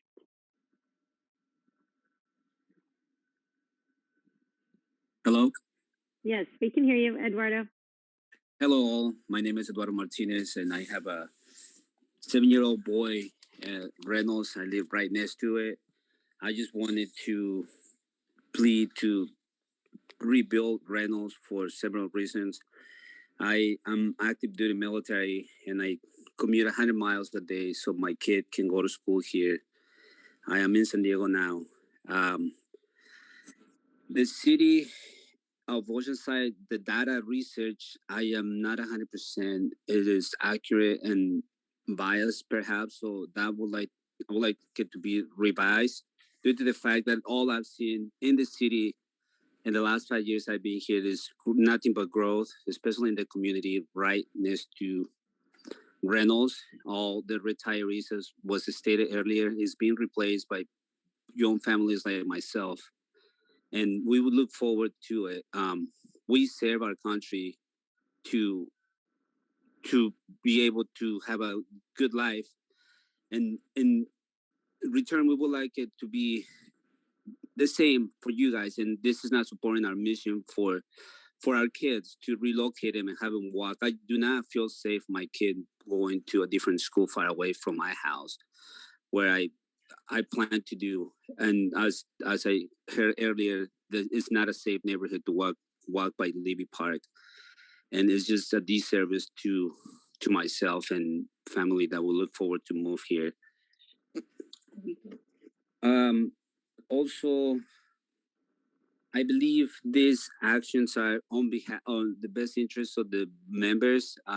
Nothing has been clear. I live here for 5 years right next to the school, and I just got informed because of the protest outside the school. That was the only way. So it is not transparent or clear. It almost seems like it's very difficult to get any information regarding any of this. Perhaps because I'm not involved, but nonetheless, the actions taken here are not on the best interest of our kids or the future of our kids. And maybe we need to revise and look into the next what to do with for when elections come. This will be an impact that you guys will see coming down you guys. I think that's all I got. Thank you. Our next speaker. Next for speakers will be Nelson Cohen, Hannah Valentine, Mike or Tiffany Bianco, Cindy Etheridge, and Torrance Berg. That's our next 5 speakers. Nelson Cohen will be first.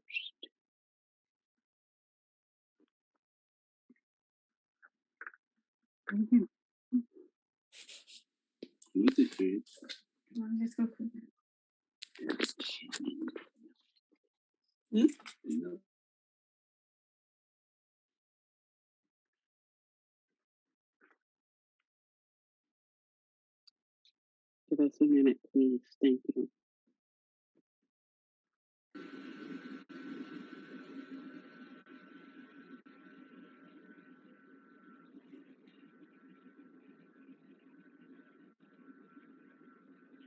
And will you repeat the 5 names again, please? Nelson Cohen, Hannah Valentine, Mike or Tiffany Bianco, Cindy Etheridge, and Torrance Berg.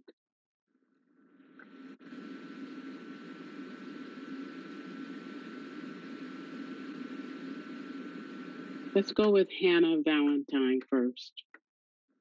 Hannah, you can speak. Hello, Hannah, you're up. Buenas noches a todos. Y a mí me gustaría decir que no cierren la escuela, porque ahí mis niños están yendo. Tengo 2 niños que van a la escuela y estoy muy contenta con la escuela y con todos los que trabajan ahí. Y quería decir también que Del Río es una escuela del título 1, es de bajos recursos que necesitan más apoyo en muchas áreas educacionales. Y en segundo lugar, no habían notificado a los padres acerca del cierre de la escuela. Y por tercer lugar, la escuela de Surfside es una línea de estudiantes que solo van al plantel por 2 días y están en diferentes ubicaciones de la escuela del Río. No es una ubicación para las familias que asisten a la escuela de Surfside. Y yo pienso de que el distrito escolar tiene fondos para pagar. Tiene fondos para pagar y yo les pido que no cierren la escuela porque ahí tenemos a nuestros niños y hay muchos papás que necesitan mucho apoyo como nosotros y muchas gracias por su atención. Yes, I have 2 children at Del Rio. I'm very happy with this school. Del Rio is a Title I school. There's families with low income, and we need a lot of support in educational areas. The second thing I wanted to say is that we hadn't been notified with a lot of time about this decision. The third thing is that Surfside is not a location where local families attend, and the district needs to use the funds to cover a school where the local families will attend, like Del Rio. I'm asking you not to close the school. That's where we have our children. Thank you.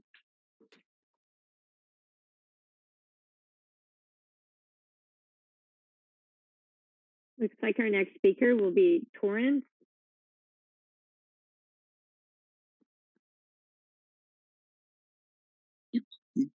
Hello, can you hear me? Yes, we can. All right. Hello, ladies and gentlemen. My name's Torrance Berg. To start off, I'm not originally from California. I came here from the Midwest for the Marine Corps. But my wife and her siblings, they all attended Del Rio, graduated from there, and now my daughter attends there. So it's more than just a school to my family. Like, this is actually someplace that they've all grown up from. And then I know a lot of people have brought up the pandemic, and it's true. The pandemic has really affected all of our teachers, our staff, our students, and our families. And being home during it and seeing the online training and seeing how hard the teachers worked to be able to educate the students as best that they could. I know a lot of the students fell behind because face-to-face contact's more important. And even now, with them being back in school, like, they can't, at their young age, it's very important for them to be able to see faces, and they're still masked. A lot of students have issues with the mask. They don't know how to properly wear them, and so on. But the point is, like, to move them, to shut down Del Rio, to move them to Libby, you're only adding to the chaos of what has been the past year and a half to almost 2 years now.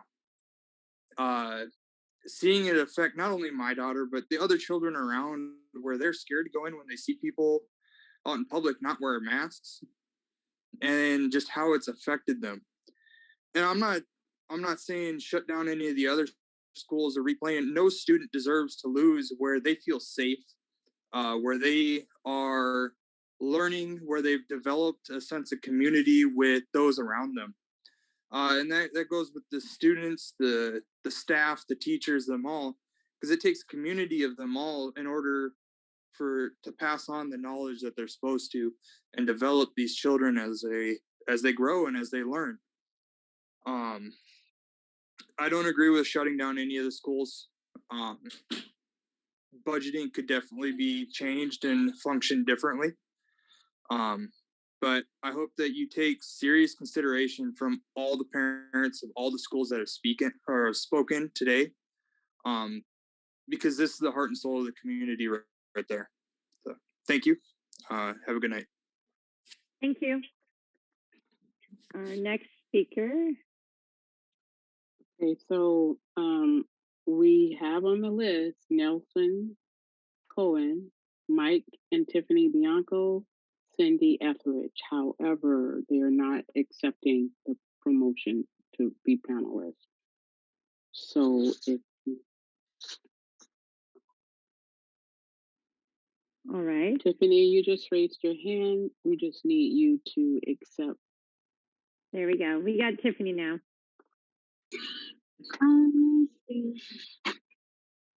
Tiffany, your public comment, you're up. Can you hear me? Yes, we can. I'm sorry, I'm at work. I just wanted to say that I am against the closures of Del Rio. Two of my children attend Del Rio. They have since kindergarten and preschool, and we love our teachers. We love our school. We just don't feel like going to Libby, even though it could be great. Everyone's school is wonderful. We don't want to have to lose our school to join to Libby. Please stop the closures. Please make sure that you put our children first. That's what we're here to do, is put our children first and make sure that they're number one priority. We would appreciate you taking into consideration of listening to each and every one of us. Time and time again, we will be saying the exact same thing, but we love our school. Everyone's school is special. We appreciate you taking the time to hear us out. We stand for no closures at our household, and we make sure that our teachers are going to be taken care of, which we feel would be, I don't know, I've been watching here and there on this, but I just feel like we love our teachers, we love our school. We would appreciate it if you just kept everything where they're at. Build on their schools themselves, improve each school, make sure that each child is well taken care of, especially during this time, like as someone was saying previous to me, during this pandemic, they've already gone through so much, and to lose something that they love would destroy some of them. So I appreciate your time. I don't have much time on here, so I have to go. I'm very emotional about it, but I will be there protesting against school closures till the very end. Thank you. Thank you.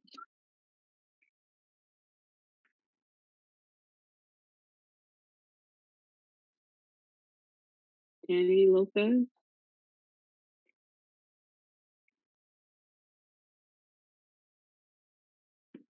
You can speak now, Danny, after you unmute yourself.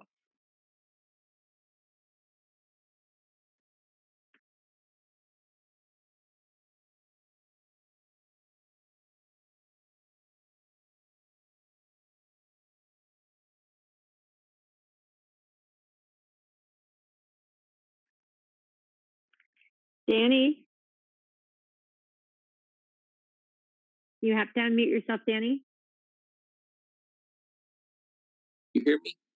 Now we can. Now we can. Oh, sorry. You know, I've been here since 1978, 79. And my kids went to Levy School, not Reynolds. I live close to Reynolds.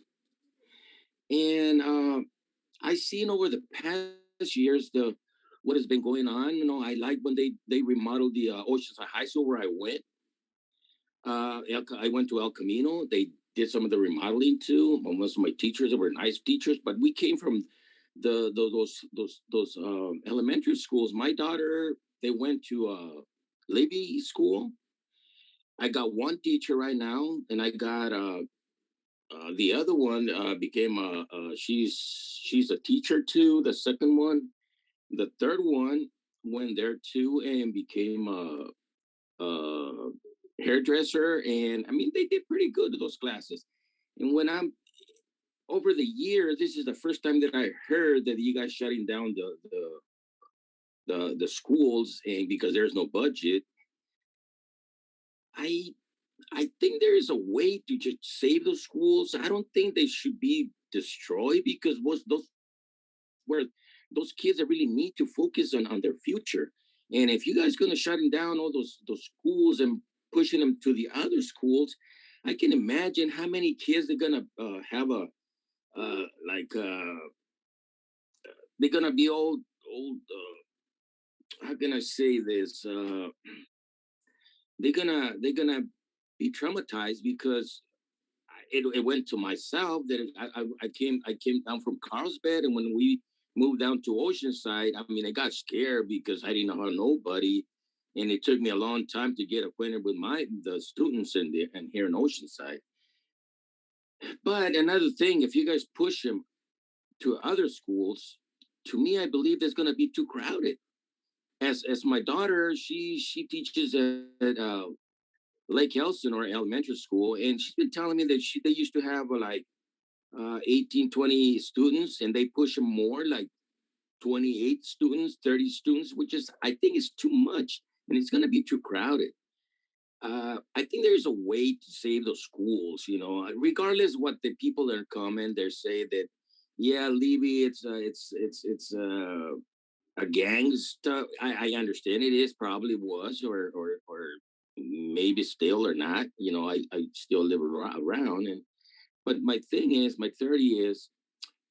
I think there is a way to save those schools, and I mean to repair them. I mean, it's not a big of a deal. They're bringing that. Oh, you guys do taking bonuses and this and that. Maybe if you guys cut here and there, and focus on the kids on their future.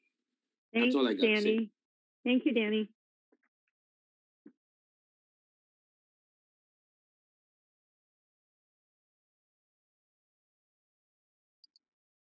We are done with public comment.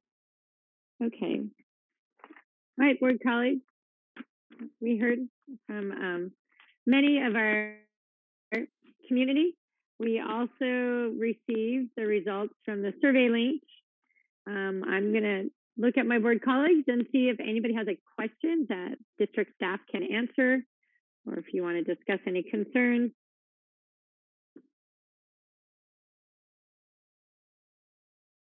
I'll start. I paused, I waited. So I'm curious, have we consulted with OPD or anyone from the police department regarding the safety issue?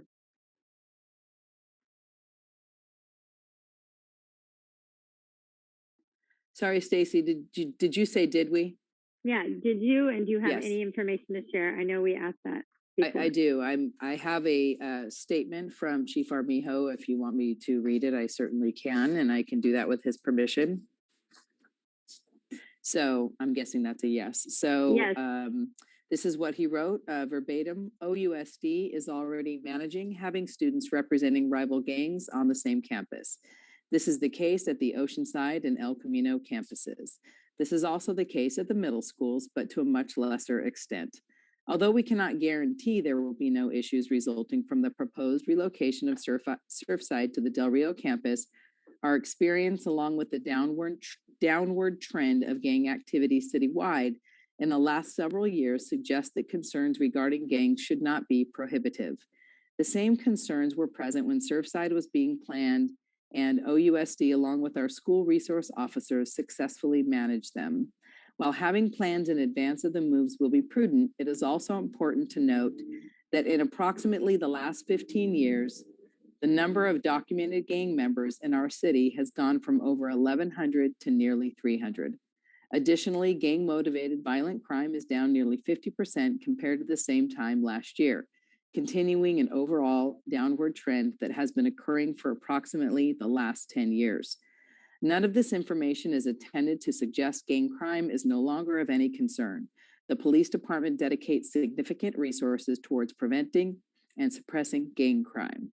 We consider OUSD to be a valued partner and will assist in any planning efforts to address the aforementioned concerns should the district move forward with the merger and relocation proposals. Thank you for sharing that. Does another board member have questions? We heard several community members bring up profits from property sold. Are there restrictions on what money from that are sold can be spent upon?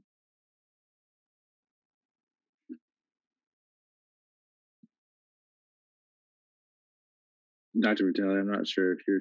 Yeah, we're hearing. There are no restrictions on what that can be used. It needs to be used for one-time expenditures.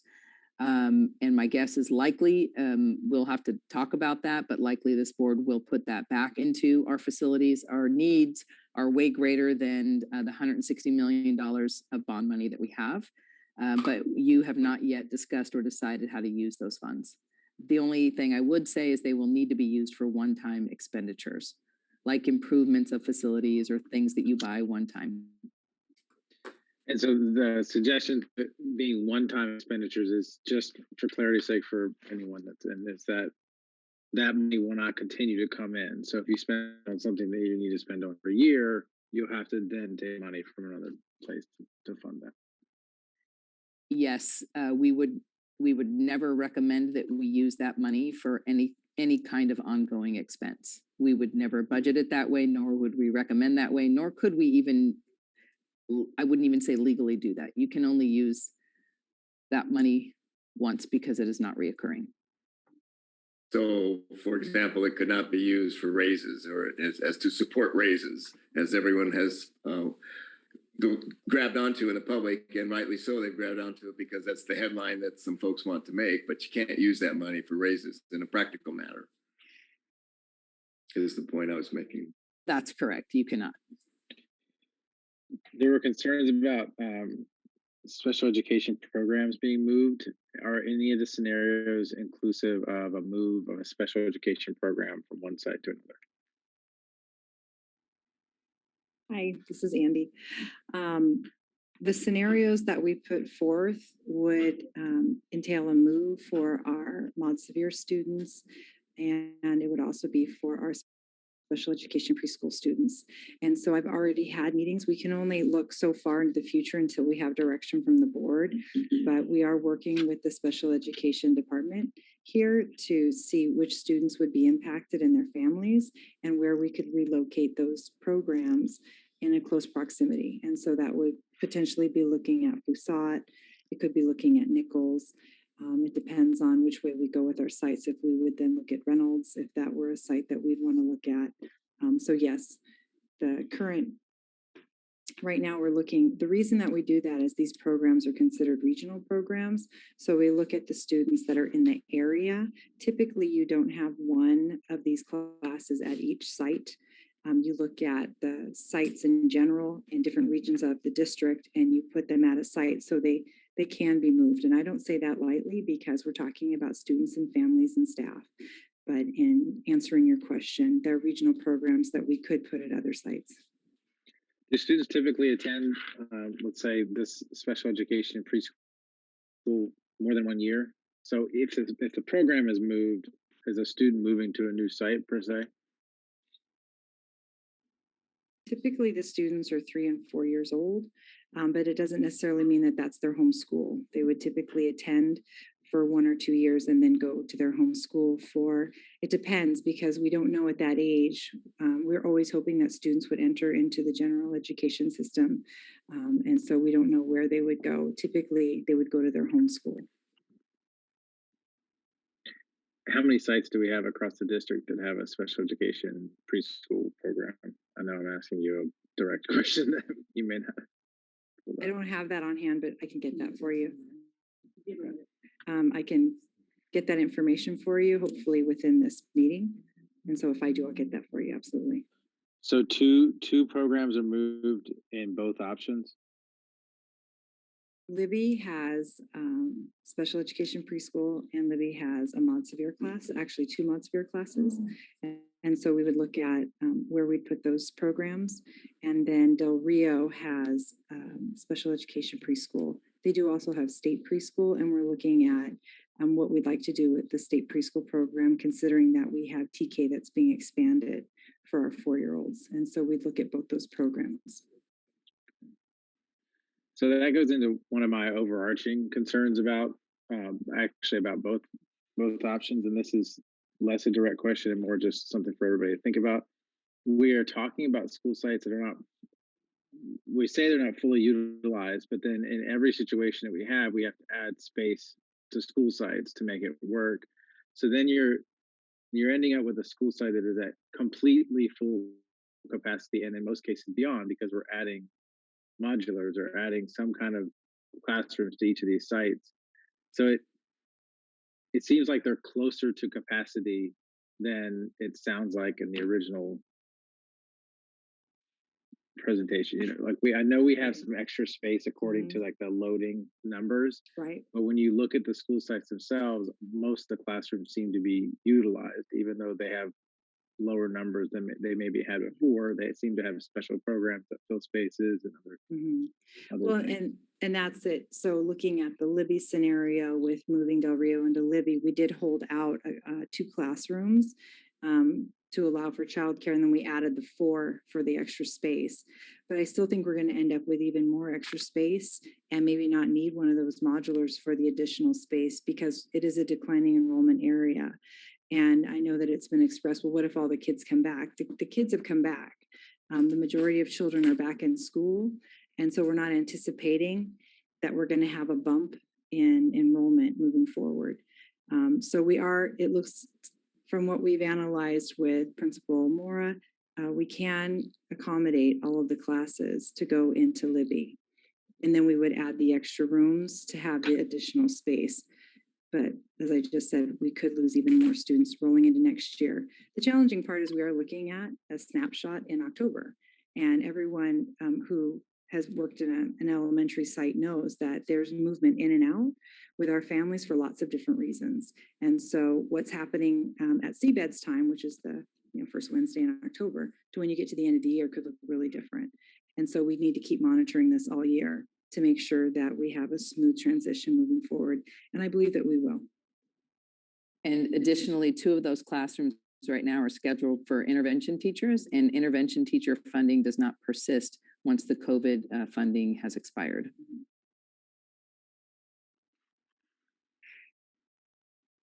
I can pause so somebody else can jump in.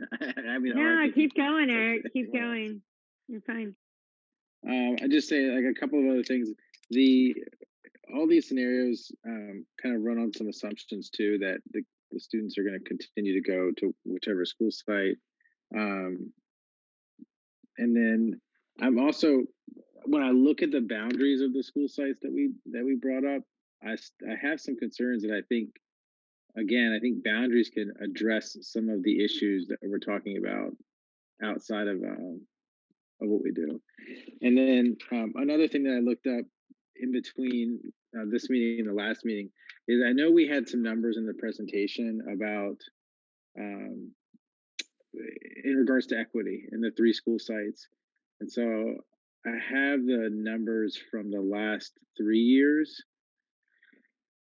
Let's see if I don't think I've ever, oh, I've never shared screen. I was gonna see if I could share screen. But if you look at the socioeconomically disadvantaged family percentages at Libby, Del Rio, and Reynolds, this year they look more similar than they have in many, many years. And I don't know if that's a one-year move or if there's just a lot of movement that happened during the pandemic between families moving to school sites. Some families may be moving even out of the city. But historically, and this is not historically like 20 years ago, it's historically like last year and the year before, the 2020 and the 2019 data do show a significant difference between the socioeconomically disadvantaged populations of Reynolds, which is typically at 66 and then 69% for the 2 years prior, and then Del Rio and Libby, which both have hovered around 90% socioeconomically disadvantaged over the course of those years. For whatever reasons, Del Rio is 10% lower than it was the previous 2 years this year. But I just wanted to point out to the board that there are definitely equity reasons to be considering these institutions differently. And the historical data, and again, recent historical data, is a big piece of that evidence. So I'm not sure if you all have an idea about what's going on with the numbers, why they look so different this year than they do the 2 previous years or 3. Are you looking at SED from CalPADS, or are you referring to low income for LCFF count? LCFF. Okay. There was last year, and it's something that we've discussed at length with our LCFF numbers, because we were in COVID and there was a shift in how that data was gathered. It wasn't as accurate as it has been in years past, and that's why this year we had such a strong kind of shift in how we collected it.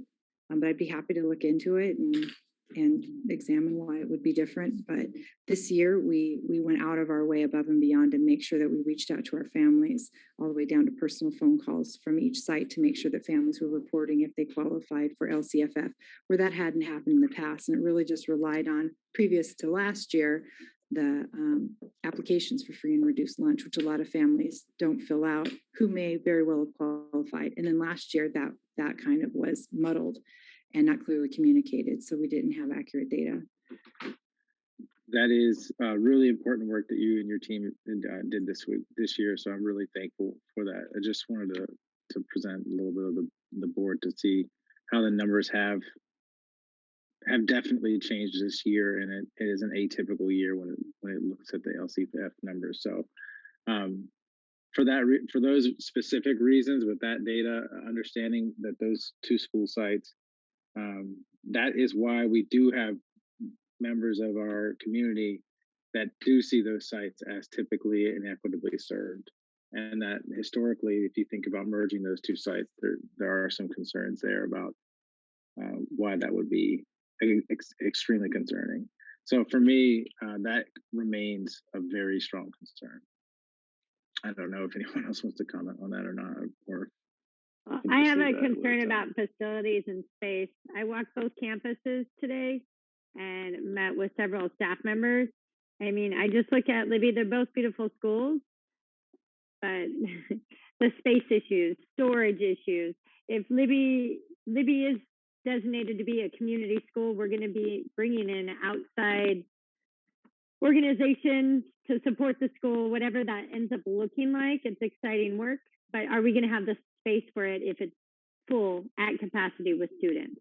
And that kind of concerns me. Also, look at the shortage of staff that we have. I don't see that changing in the future regarding supervision and stuff on that playground. And we're already struggling at many of our sites to cover some of those positions so putting all these kids together could be a safety issue on the campus with supervision.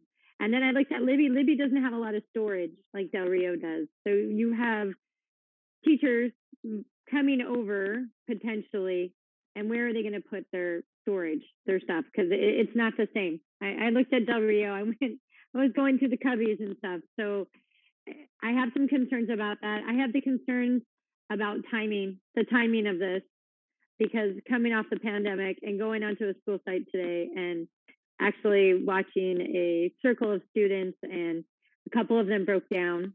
And it wasn't about this topic. It was just about life in general and coming back to school and the social, emotional issues that they were having. So that, to me, I have concerns about that. Is this the right time to do a move like this? And what is the impact on our students? Are we just having some comments tonight and our observations, and we're planning to come back next meeting to make a decision, right? Or yes, I think that's the case. So do we take more public input next meeting, or was it closed this evening? No, we'll take more public input. No, we'll take more public input, but the decision will be next week. Okay. I just to offer a couple of points. I appreciate all the input that we got. I know all of our schools are popular. I know I made an inartful statement last meeting about a program being particularly popular versus other programs which are also really popular. So I apologize for that statement. It's very inartful use of words by me, and I meant no intent by that.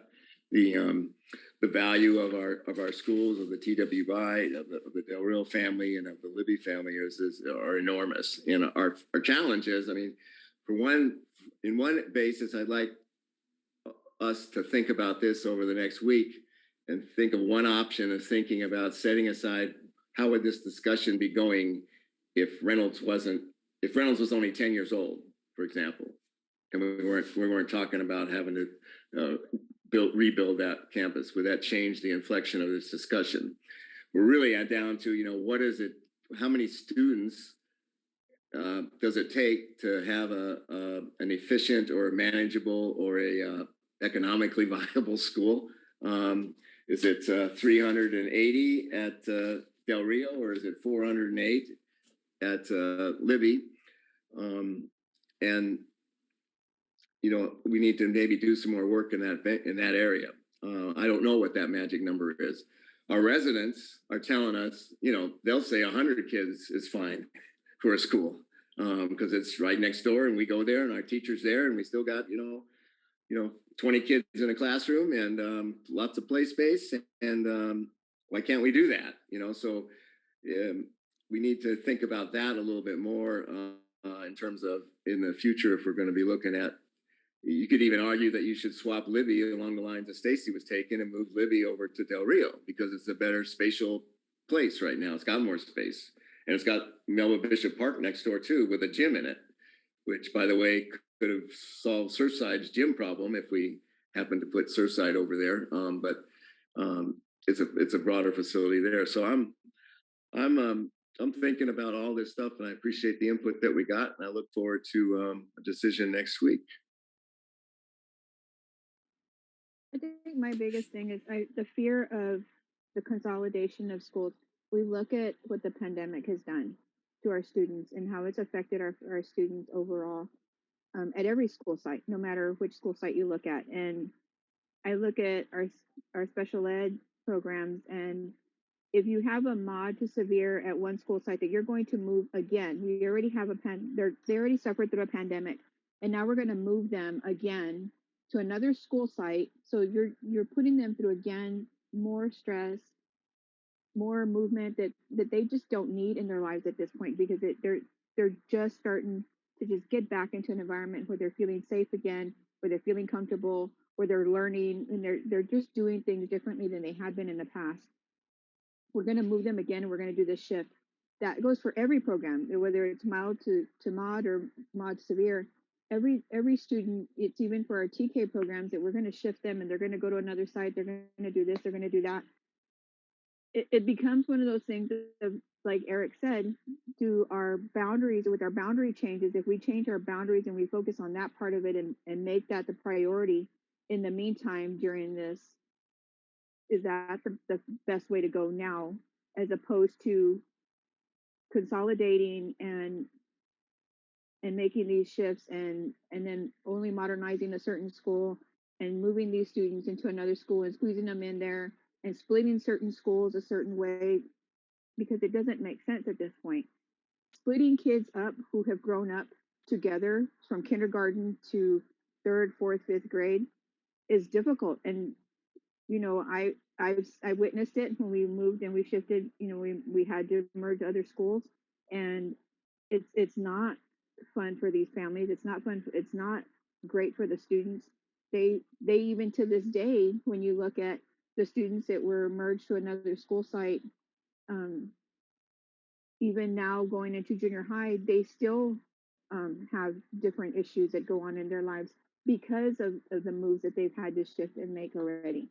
So the fear of what this is going to do in a pandemic to these students, is it fair to them and the families? And so is this the right time to do it all? I don't think so. I've never been for merging schools. I've never been for closing them. There's a lot that I haven't been supportive of in this whole process. And this is definitely not the right time. So do we need to shift our conversations and shift in what we're doing so that we can just make things happen differently, so that the students are the priority, which is what they've always been. They've always been our priority for all of us, for the admins, for everybody, for superintendent. They've always been a priority for everyone. So if we just keep that focus in everything that from this point, and we keep that in mind in everything, in every conversation that we have, because are we wanting to be transparent? Are we wanting our families to understand and to be able to communicate and to know that we're having these conversations and we're being honest with them, that financially things aren't the greatest, but right now there's things that can happen and we can do things, and we're going to be doing things, and we're going to have conversations, and we've had conversations, and we've had to do things that we didn't want to do, but we're going to continue to still make the students a priority. So again, the biggest thing for me right now is this the right time to be having this particular conversation about consolidating a school right now?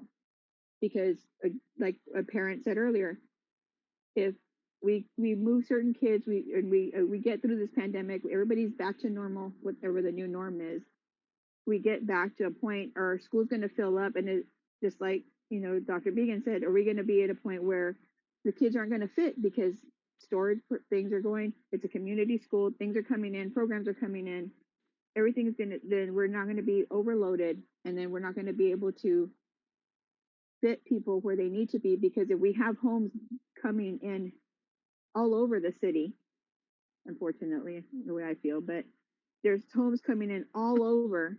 And so what is that going to do to each one of our schools? And then the shift happens, then what? So I go back to again, reconsider the consolidation is the point right now. Cool. Just a point, Stacy, or and Raquel. Good points, Raquel. I appreciate that. Yeah. And we all at one point in time got on a. Am I muted? I'm muted. Okay. At one point, we asked staff to move forward with this effort, and so that's where we're here today. So it's in our power to shift its gears next week if that's what we want to do.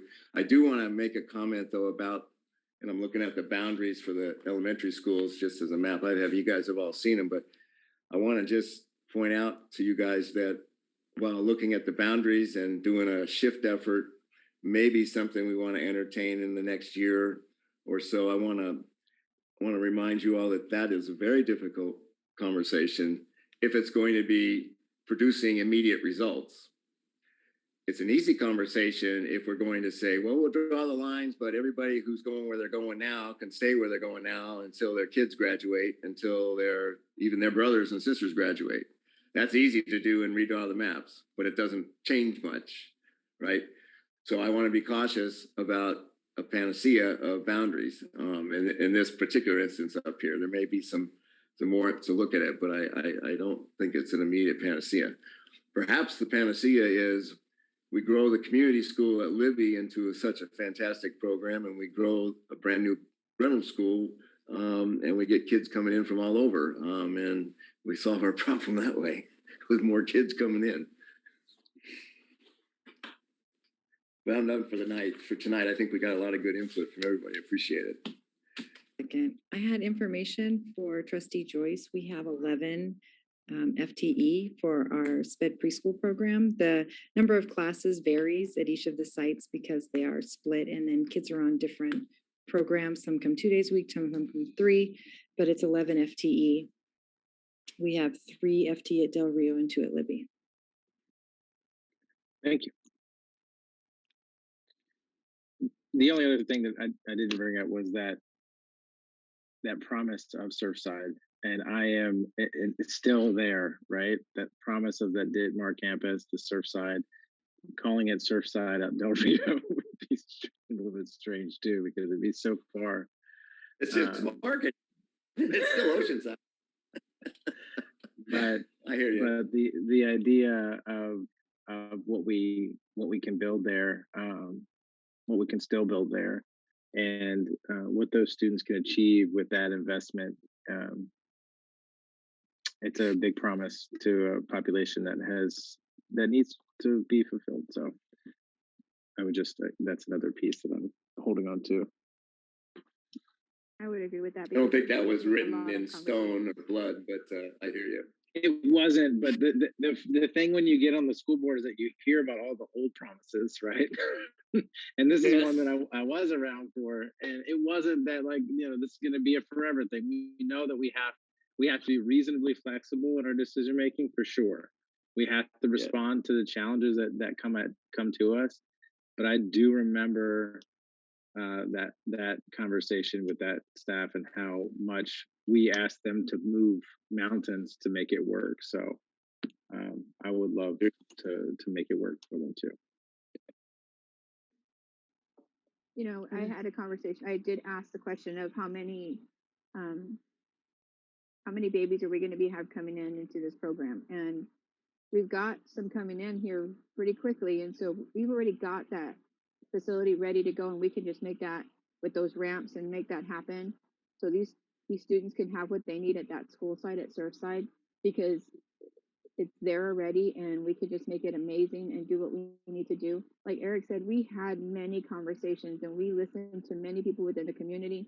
We listened to the students, and we listened to the staff, and we asked a lot of them, and it was difficult for many, and it wasn't a quick fix, and it wasn't an easy transition for either school site, but they did it, and they made it happen, and they're making it happen. And so to give them a shift again, and for these students that already struggle and they're making it there, the fact that they're making it there and they're doing what they need to do to get there, I applaud them. And to do that shift again to them, it just doesn't work for me.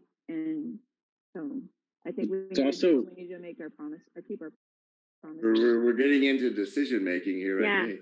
And I think we're doing that on November 2nd.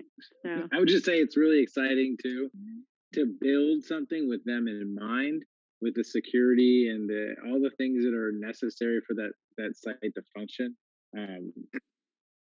Yeah. Anyway, and it will be exciting to rebuild Reynolds, brand new too. Both of them. How about that? All right. Quid pro quo. On that note, I encourage my board colleagues, if you have any more questions, please, we have a week before we meet again on November 2nd to make a decision. And please send your comments or questions to Dr. Vitale so she can get them answered for us as a group. So something else resonates. And I want to thank everybody that provided comments on the survey, sent numerous emails, as well as public comment tonight. I really appreciate that. So, all right. Thank you, everyone. Thank you, staff. Yeah, thank you, staff. Thank you, staff, for the presentation tonight. Thank you. Yes, thank you. All right, meeting's adjourned at 8:17 p.m. Good night. Night all.